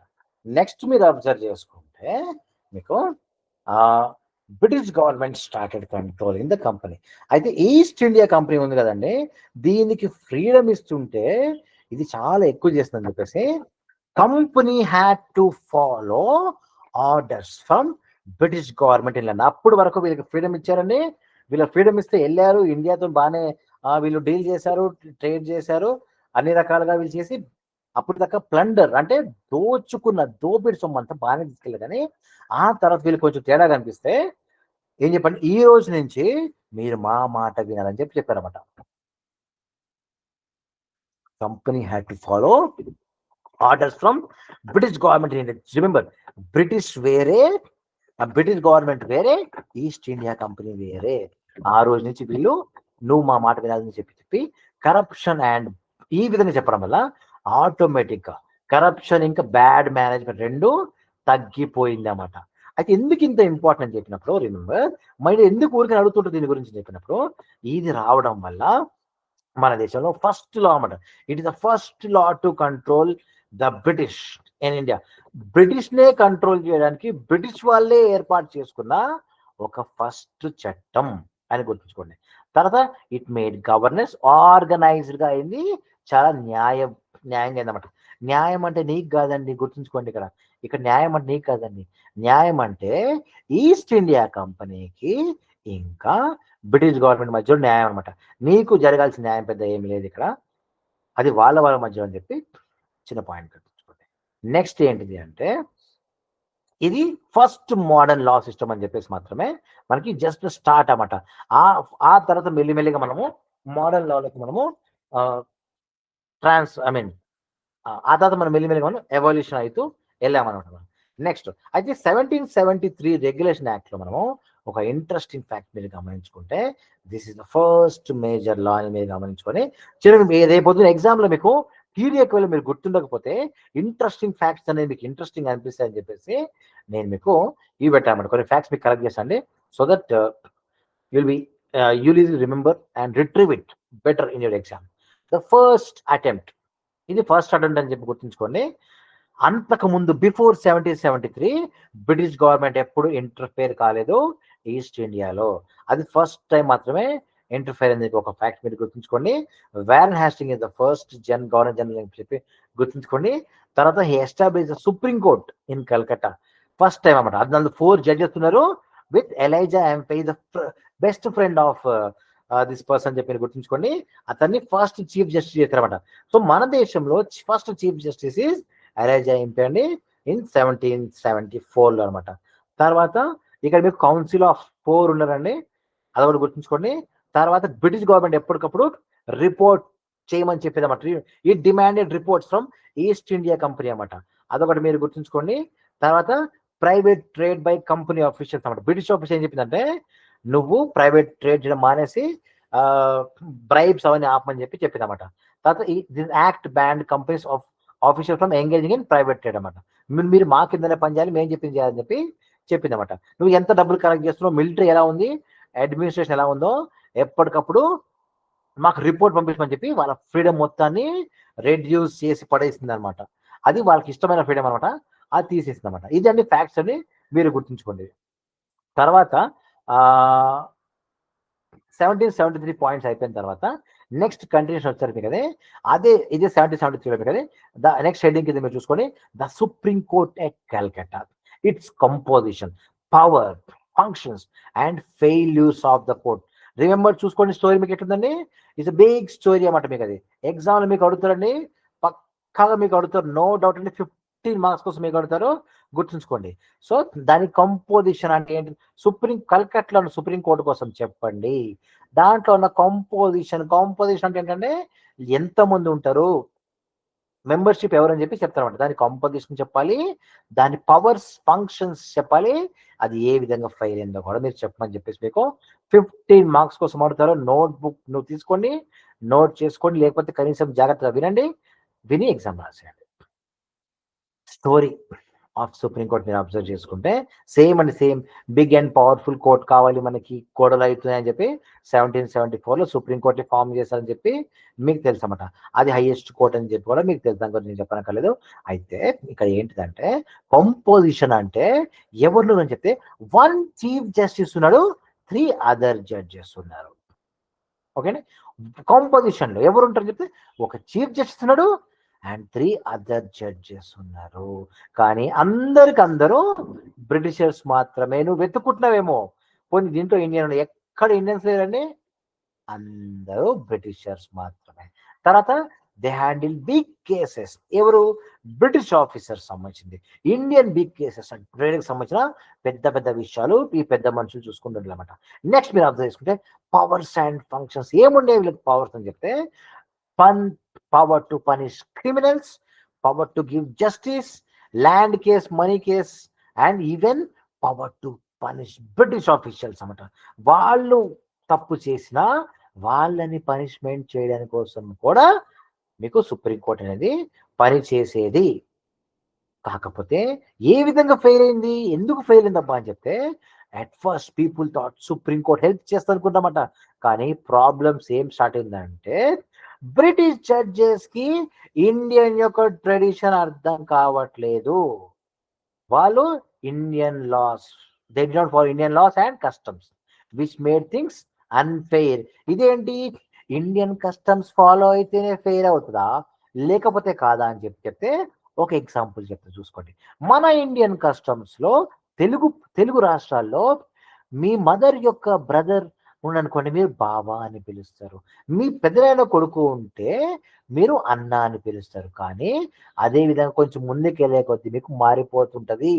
అది నీకు బావ అయిన వాళ్ళకి కొన్ని కల్చర్స్ లో అన్న అవుతారు, నీకు అన్న అయిన వాళ్ళు బావ అవుతారు. సో అట్లాంటి కేసులు తీసుకెళ్తే వీళ్ళకి ఏమీ అర్థం కాలేదు, వీళ్ళు తికమక అయిపోయారన్నమాట. సో అదొక ఎగ్జాంపుల్ అనమాట. నెక్స్ట్ మీరు అబ్జర్వ్ చేసుకుంటే టూ మచ్ పవర్ ఎక్కువ అయిపోయింది అనమాట.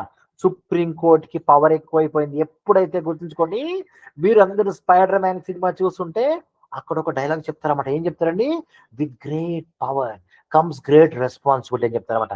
దాని అర్థం ఏంటిదంటే, నీకు ఎంత పవర్ ఉంటుందో అంత బాధ్యతగా నువ్వు ప్రవర్తించాలి అని చెప్తారన్నమాట. ఎగ్జాంపుల్, మీకన్నా ఎక్కువ మీ ఇంట్లో పవర్ మీ హస్బెండ్కి ఉందనుకోండి, మీరు చిన్నప్పుడు మీ మదర్ ఫాదర్కి ఉందనుకోండి, మీ మీద వాళ్ళకి పవర్ ఉంటుంది.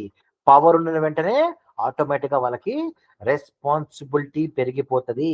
Remember, power with great power comes the great responsibility చెప్తాడు. కానీ సుప్రీం కోర్టుకి ఏమైందండి, పవర్ ఎక్కువ అయిపోయింది.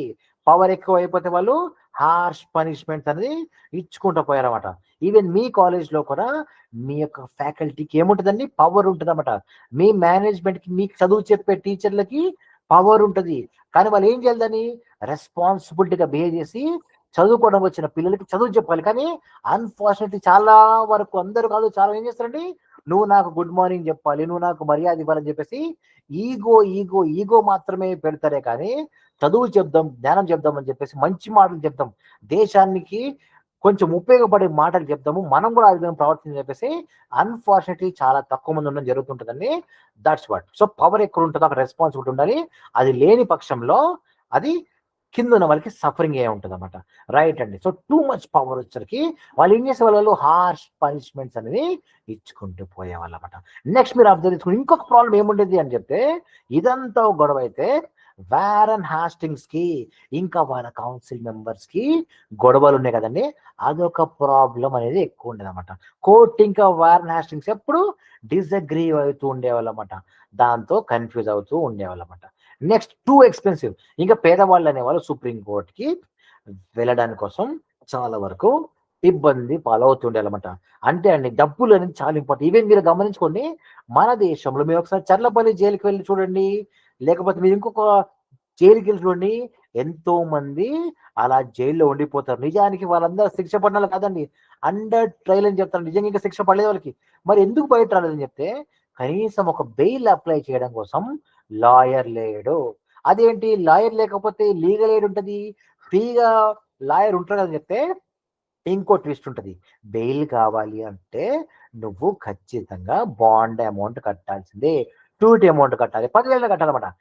మన దేశంలో 10,000 రూపాయలు కూడా కట్టడానికి కోసం షూరిటీ 2 సంతకాలు పెట్టడానికి లేక కొన్ని లక్షల మంది జైల్లోనే మగ్గిపోయి వాళ్ళు పెట్టిన ఫుడ్ తినుకుంటూ అలా ఉండిపోయిన వాళ్ళు ఎంతమంది ఉన్నారండి మన దేశంలో. మీరు ఒకరు రేపు అడ్వకేట్ అయినప్పుడు జాలి కలిగితే మీరు ఎప్పుడైనా వెళ్ళి అందులో మీకు ఏదైనా మంచోళ్ళు వంచోళ్ళైనా అవసరమైన కనిపిస్తే, పేద అనిపిస్తే కొంచెం ట్రై చేయండి, ఒక బెయిల్ అప్లికేషన్ తీసుకొచ్చి ఫైట్ చేయడం కోసం ప్రయత్నం చేయండి. నెక్స్ట్ ఇదండి స్టోరీ అనమాట. నెక్స్ట్ వాట్ హ్యాపెండ్ నెక్స్ట్, ఏం జరిగింది ఇప్పుడు, సుప్రీం కోర్ట్ జరిగింది. ఇది అంటే even though supreme court had problems, కానీ ఏం జరిగిందంటే బాగా ప్రయత్నం చేసి మన ఇండియన్ జస్టిస్ సిస్టమ్ ని మార్చి బాగా ప్రయత్నం చేసిందంటే, లాస్ట్ కి ట్రై చేసి 1860లో బ్రిటిష్ స్టార్టెడ్ హై కోర్ట్స్ అన్నమాట. ఈ అన్ని అవ్వట్లేదురా బాబు అని చెప్పేసి 1862 వరకు కొన్ని సంవత్సరాలు వెయిట్ చేసి అవ్వట్లేదు అని చెప్పేసి సుప్రీంకోర్టు ఇంకా పక్కన పెట్టి హైకోర్టు స్టార్ట్ చేసి అది బెటర్గా ఉంది, ఫెయిర్గా ఉందని చెప్పి మనం గ్రహించుకున్నామట. లెట్ సీ నౌ ఈ సుప్రీంకోర్టు 1774 దీనికి సంబంధించిన ఇంట్రెస్టింగ్ ఫ్యాక్ట్స్ మీకు పెట్టండి మీకు అది ఏంటంటే the first court in India ఎక్కడుంది మీకు అని చెప్తే ఫోర్ట్ విలియం అనే ప్రాంతం దగ్గర కలకట్టాలో ఉందన్నమాట. అది ఎవరున్నారు, 4 జడ్జెస్ ఉన్నారు, ఒకళ్ళు ఎలైజా ఇంపే, అది మీకు తెలిసిందే అండి. తర్వాత వాళ్ళకి ప్రాబ్లం ఏంటంటే ఇండియన్ కస్టమ్స్ గురించి వాళ్ళకి తెలియదు, civil case criminal case deal చేసే వాళ్ళని. That's it. ఈ ఫ్యాక్ట్స్ మీకు పైన తెలిసినాయి కాబట్టి I know it to retreat again. మీరు డాక్యుమెంట్ ఉన్నప్పుడు మీరు ఒకసారి చూసుకోండి మీకు ఇదండి. ఒక్కసారి మీరు ఏం చేస్తారంటే యాక్చువల్ వీడియోలో ఇప్పుడే పెరిగిపోతుందండి. The controversial trial of Nandakumar అన్నమాట. ఈ నందకుమార్ ట్రయల్ ఒకటి ఉంటుందండి. ఈ విషయంలో చాలా పెద్ద ఇష్యూస్ జరిగిన దేశం మొత్తం. అప్పట్లో మనకున్న చిన్న మీడియాతోని ఇప్పుడు మీకు ఐబొమ్మ రవి అనే విషయం పైన ఏ విధంగా అయితే నడుస్తుందో అదే విధంగా నందకుమార్ విషయంలో జరిగిందండి. కాకపోతే చెప్పాలంటే టైం ఎక్కువైపోతుంది. నేను మీకు సెపరేట్ కేసుల కోసం మీకు చెప్తాను ఇది. బట్ నా సజెషన్ లెంతకు వెళ్ళిపోతుంది. మీరు ఒకసారి చెక్ చేసుకుని నందకుమార్ స్టోరీ ఏంటో ఇవి రియల్ హెల్ప్. అదో మళ్ళీ పెద్ద స్టోరీ ఏమంటుంది దాని కథలు. ఈ సబ్జెక్ట్ నేను కథలు చెప్తున్నాను, ఆ స్టోరీని ఇంకొంచెం కథలా చెప్పాల్సి అనమాట, పెరిగిపోద్ది అన్నమాట ఎక్కువ లెంత్. సో ఇదండి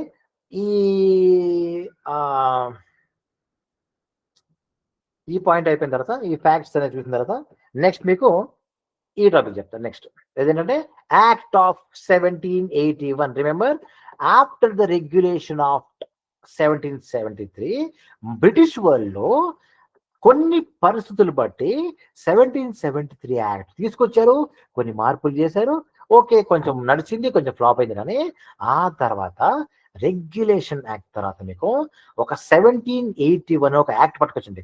రిమెంబర్, ఒక్కసారి మీరు పుస్తకం తీసుకోండి, రాసుకోండి, ఒక్కొక్క యాక్ట్ కి ఎంతెంత గ్యాప్ ఉందో మీకు అర్థమవుతుంటారన్నమాట. రిమెంబర్ యాక్ట్ ఆఫ్ 1781 ఇది చెప్పే ఏమంటే దీంట్లో ఏం జరిగిందంటే మనకి చాలా ఇష్యూస్ ఫిక్స్ చేయడం కోసం 1773లో యాక్ట్ లో ఉన్న ఇష్యూస్ ని ఫిక్స్ చేయడం కోసం 1781 ఎన్ని ఏళ్ళండి 73 నుంచి 81 అంటే 8 సంవత్సరాలు. ఓకే, 8 years తర్వాత మీకు ఇంకొక యాక్ట్ పట్టుకొచ్చారన్నమాట.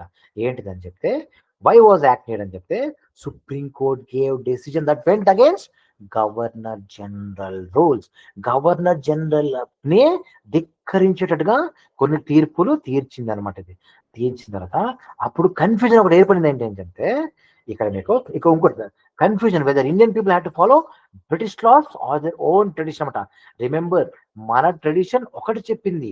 అప్పట్లో మన ట్రెడిషన్ లో హిందువుల అమ్మాయిలకి హస్బెండ్ చనిపోతే ఇంకొక పెళ్లి చేసుకునే అవకాశం లేదు. అదే బ్రిటిష్ వాళ్ళు ఇంకోలా చెప్పారన్నమాట. సో అదొక శాంపుల్ చెప్తుంది మీకు అనమాట. అది దాని తర్వాత British government want reduce conflicts అనమాట. కోర్ట్ కి అడ్మినిస్ట్రేషన్ కి కాన్ఫ్లిక్ట్ తగ్గిద్దామని చెప్పేసి ఏం చేసిందంటే limited the power of supreme court. The first thing ఏం చెప్పిందంటే సుప్రీం కోర్టుకి కొమ్ములు ఎక్కువ వచ్చేసారు బాబు అని చెప్పేసి దాన్ని లిమిట్ చేసిందండి. ఫస్ట్ థింగ్ ఏం చేసిందండి, limited the power of supreme court. ఏం చెప్పిందండి, court could not interfere in the matter of governor general and his council. వీళ్ళు అడ్మినిస్ట్రేషన్ చేసుకుంటున్నారు, నువ్వు ఊరికనే దాంట్లో ఇన్వాల్వ్ కాకని చెప్పేసి సుప్రీంకోర్టు యొక్క పవర్ తగ్గించడంతో పాటు it could not punish government officials for their decision అనమాట. నువ్వు బ్రిటిష్ గవర్నమెంట్ కోసం పనిచేసే వాళ్ళని పనిష్మెంట్ చెయ్యకు, వాళ్ళు మన వాళ్ళే అని చెప్పి వాళ్ళకి నేర్పించింది అనమాట. అది అయితే ఒక విషయం గుర్తుంచుకోండి, it could not punish government officials అని చెప్పేసి అన్ఫార్చునేట్లీ ఇది 1785లో మొదలైన ఇది మొన్నటిదాకా నడిచిందండి.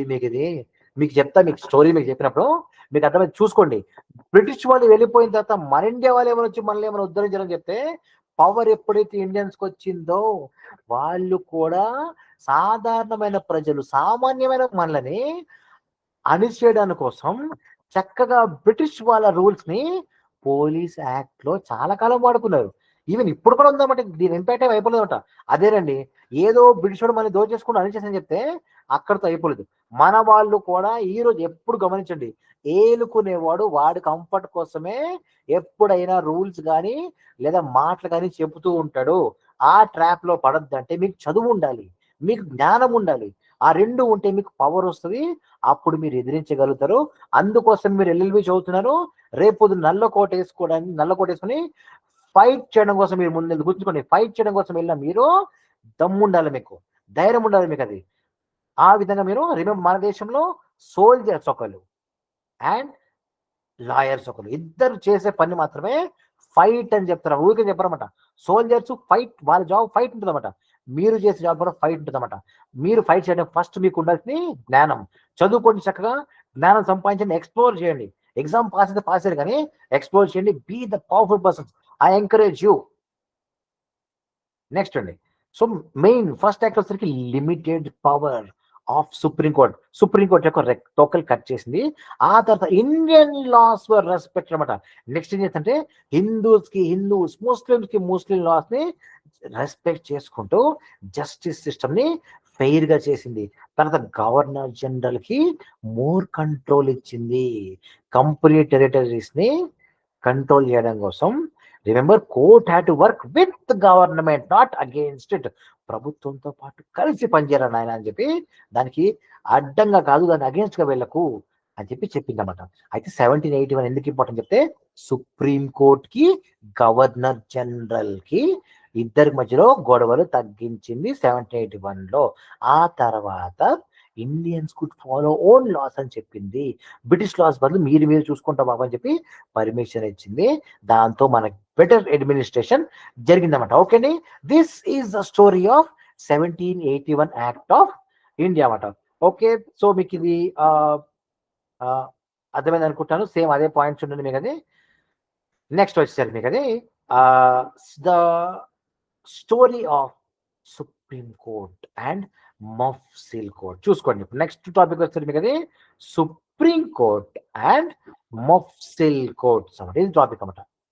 Long time ago same story అండి. సేమ్ స్టోరీ మీకు ఏముందండి, మీకు అది లాంగ్ టైమ్ అగో బ్రిటిష్ వాళ్ళు రూల్ చేస్తున్నప్పుడు ప్రాబ్లమ్ సాల్వ్ చేసుకోవడం కోసం, క్రిమినల్స్ ని పని చేయడం కోసం మనకది ఏం కావాలి, మనకది కోర్ట్ కావాలి. ఇండియా చూస్తేనేమో చాలా పెద్ద country, different kinds of people ఉన్నారు మన దేశంలో. అందుకని ఏం చేస్తున్నట్టు వీళ్ళు 2 types ఆఫ్ కోర్ట్స్ తయారు చేస్తారు. ఒకటేమో పెద్ద సిటీస్ కోసం, ఇంకోటేమో విలేజెస్ కోసం. గుర్తుంచుకోండి, సిటీస్ కోసం పెద్ద కోర్ట్స్, విలేజెస్ కోసం చిన్న కోర్ట్స్ అనేవి తయారు చేస్తారనమాట.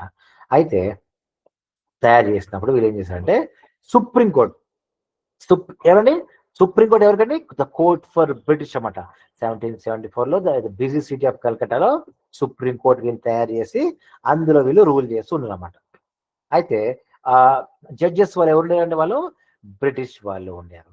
ఇక్కడ చిక్ ఏమొచ్చిందంటే, ఇక్కడ మీకు ఈ ఎగ్జాంపుల్, ఒక బ్రిటిష్ అనేవాడు బ్రిటిష్ వాడితో ఫైట్ చేస్తే బ్రిటిష్ లాస్ ఉండేది కరెక్టే, కానీ అదే ఇండియా వాడితో ఫైట్ చేసినప్పుడు ఒక సపోజ్ ఆడు ఇండియా వాడితో ఫైట్ చేసినప్పుడు వాడిని ఇండియన్ రూల్ బట్టి చేయాలా, లేకపోతే బ్రిటిష్ బట్టి తీర్పితే అర్థమయ్యేది కదా మన వాళ్ళకి అది ఆ టైంలో. ఆ తర్వాత మఫ్సిల్ కోర్టుకు వచ్చి మీకు చెప్తా స్టోరీ చూసుకోండి. ఒక కల్కటాలో రవి అనే పూర్ ఫామ్ ఉన్నానుకోండి, అతనికి ఒక ప్రాబ్లం ఉందనుకోండి. ఏమిటా ప్రాబ్లం, అతని నైబరు ల్యాండ్ తీసేసుకున్నాడు, అతనికి న్యాయం కావాలి. అప్పుడు రవి వచ్చేసరికి never heard of supreme court. అప్పుడు ఏం చేస్తాడు, చాలా దూరం ఉంది కాబట్టి అప్పుడు ఏమైందంటే ఆ కోర్ట్ కేవలం బ్రిటిష్ వాళ్ళకి మాత్రమే ఉపయోగపడదు. ఇప్పుడు ఏమైంది, ఇట్లాంటి ఊర్లలో కోర్ట్స్కి మఫ్సిల్ కోర్ట్స్ వచ్చినాయి. అప్పుడు ఎవరు సెటప్ చేస్తారు, అది బ్రిటిష్ వాళ్ళు సెటప్ చేశాడు. టౌన్స్ లో ఇంకా విలేజెస్ లో మీకు మఫ్సిల్ కోర్ట్స్. ఇక్కడ ఏముండదు, ఇక్కడ మీకు హిందూస్ కి హిందూ లాస్, ముస్లిమ్స్ కి ముస్లిం లాస్ ఉండేదన్నమాట. జడ్జి మాత్రం బ్రిటిష్ ఆఫీసర్ ఉండేడు, but he listen to the local tradition. అతనికి ఏం తెలుస్తుందని చెప్తే ట్రాన్స్లేటర్ ని పెట్టుకున్నాడు.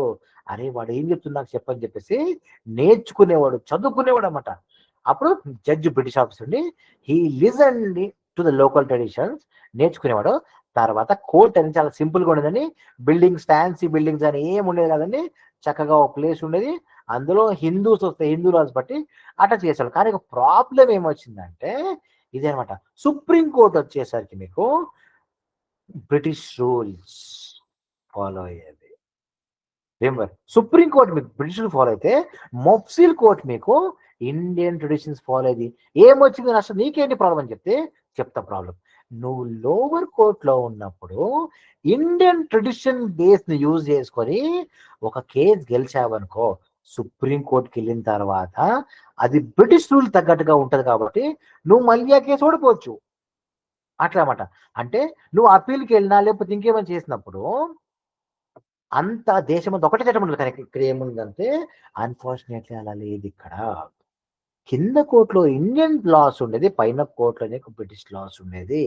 అక్కడ నీకు సీన్ రివర్స్ అయిపోయేది అన్నమాట. అప్పుడు ఏం జరిగేది నీకు? అది న్యాయం జరిగేది కాదు, అన్యాయం అయిపోయేది అన్నమాట. అది ప్రాబ్లం అన్నమాట. అప్పుడు ఏం చేసిందంటే బ్రిటిష్ రియలైజ్ అయిందన్నమాట. ఏమైనా రియలైజ్ అంటే big they need to bring courts together so that justice would be same for every. చూసుకొని అర్థమైంది వీళ్ళకి ఇట్లా కాదరా బాబు అని చెప్పేసి, అచ్చా జస్టిస్ అందరికి ఒకటే ఉండాలి అని అంటే నువ్వు లీగల్ సిస్టమ్ని ఒకటే చేయాలి అని చెప్పి వీళ్ళకి అర్థమైంది అనమాట. అర్థమై అప్పుడు వీళ్ళకి ఈ రియలైజ్ అయ్యి తర్వాత కొన్ని మార్పులు చేస్తే మీకు చెప్తామాట. అదేంటి మీకు చెప్తా. సేమ్ అదే ప్రాబ్లం డిస్కస్ చేశారండి ఇక్కడ మీకు. తర్వాత చెప్తాను. అదేంటంటే ది స్టోరీ చూసుకోండి. ఈ సబ్జెక్ట్ మీకున్నదే ఇక్కడ ఈ సబ్జెక్ట్ మీకున్నదే హిస్టరీ అన్నమాట. Legal and constitutional history of India అనమాట. ఈ సబ్జెక్ట్ ఉన్నదే మనకి legal and constitutional history of India అనమాట. అందుకే మీకు ప్రతి చోట కైండ్ ఆఫ్ హిస్టరీ లాగా ఉందన్నమాట మీకు. అట్లాగే మీకు అది నెక్స్ట్ చూద్దాం ఒకసారి. ఓకే,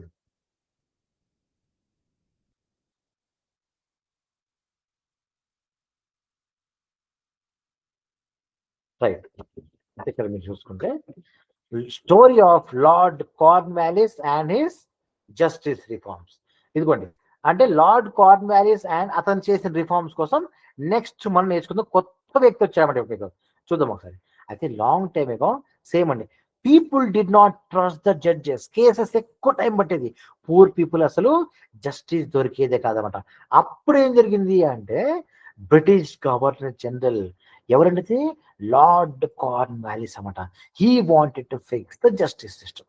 మళ్ళీ వచ్చాడు, మళ్ళీ జస్టిస్ సిస్టమ్ ఫిక్స్ చేద్దామని చెప్పేసి, అందరికి న్యాయం ఉండాలని చెప్పేసి ఏం చేశారంటే 1787 నుంచి 1793 వరకు కొన్ని ఇంపార్టెంట్ చేంజెస్ చేశాడు. దీనికన్నా ముందు డేట్స్ లో ఏమైందో మీ అందరికి చెప్పాను. నోట్ చేసుకుంటున్నాను అనుకుంటున్నాను. నోట్ చేసుకుంటే మీకు చాలా ఈజీ అయిపోద్ది, లేని పక్షంలో చాలా టఫ్ అయిపోతుంది మీకు ఎగ్జామ్ అన్నమాట.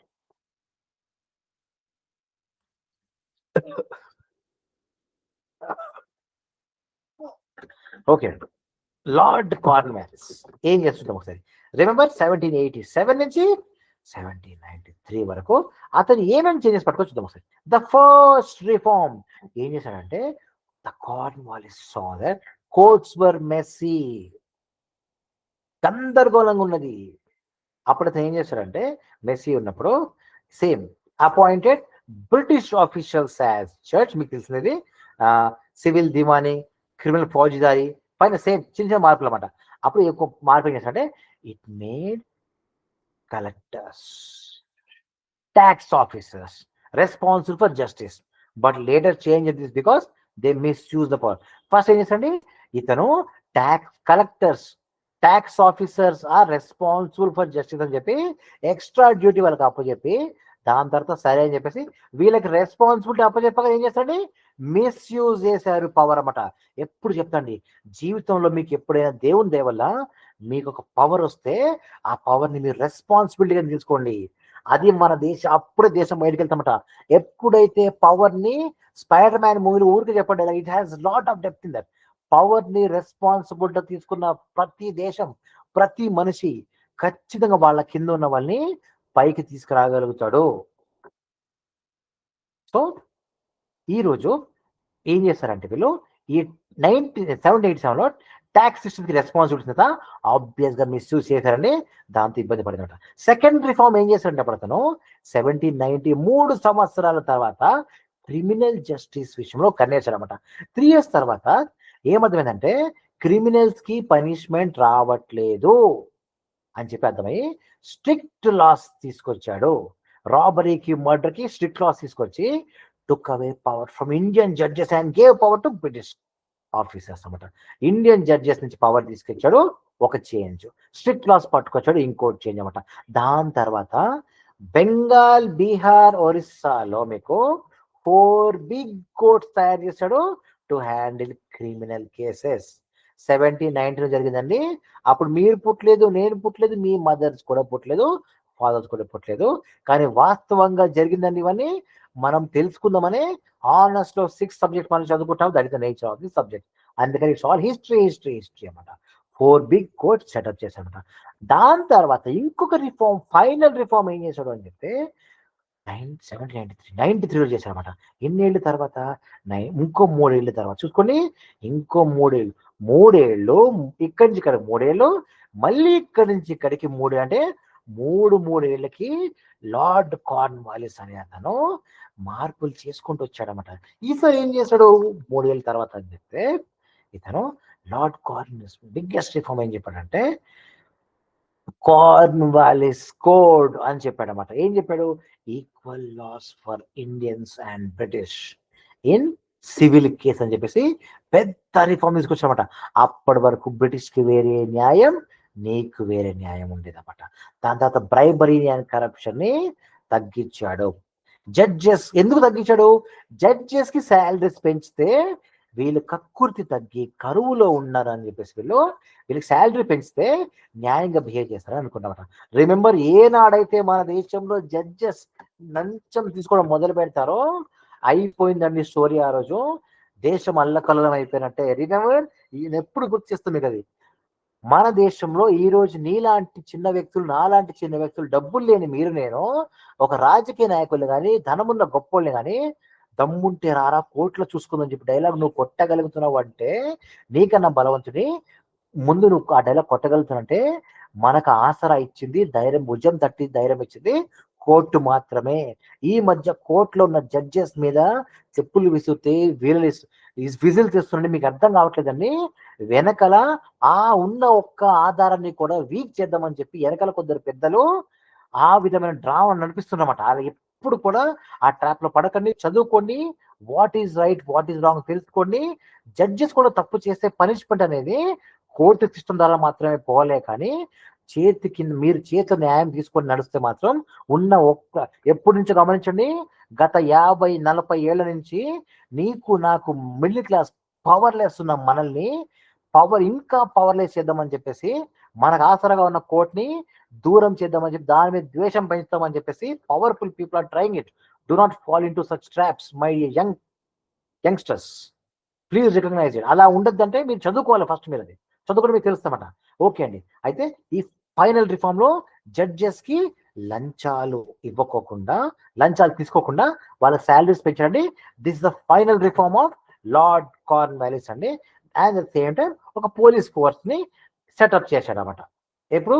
1793లో. రిమెంబర్ అండి, ఆ టైంలో పోలీస్ ఫోర్స్ ని తయారు చేసినప్పుడు ఒక పోలీస్ యాక్ట్ తయారు చేశాడు. మన బ్యాడ్ లక్ ఏంటంటే 2014 వరకు మనము అట్లాంటి పోలీస్ యాక్ట్ నే ఫాలో అవుతుండే వాళ్ళమండి. అన్యాయం అయిపోయారు. 2014 చూసారండి, ఏం రాజకీయ నాయకులు కదా కజ్జం రాదా? బ్రిటిష్ వాళ్ళు వెళ్ళిపోయిన తర్వాత దానికి తీయగలుగుతారు. ఎన్నో మార్చి ఇది నువ్వు మార్చలేదు, పోలీస్ వాళ్ళని వాడుకొని వాళ్ళ ఇష్ట రాజ్యం చేద్దామని చెప్పేసి అలా నడుస్తుంది గేమ్. ఆల్వేస్ ఆ విధంగా నడుస్తామట. ఎన్నో వాళ్ళ తగ్గట్టుకు మార్పులు.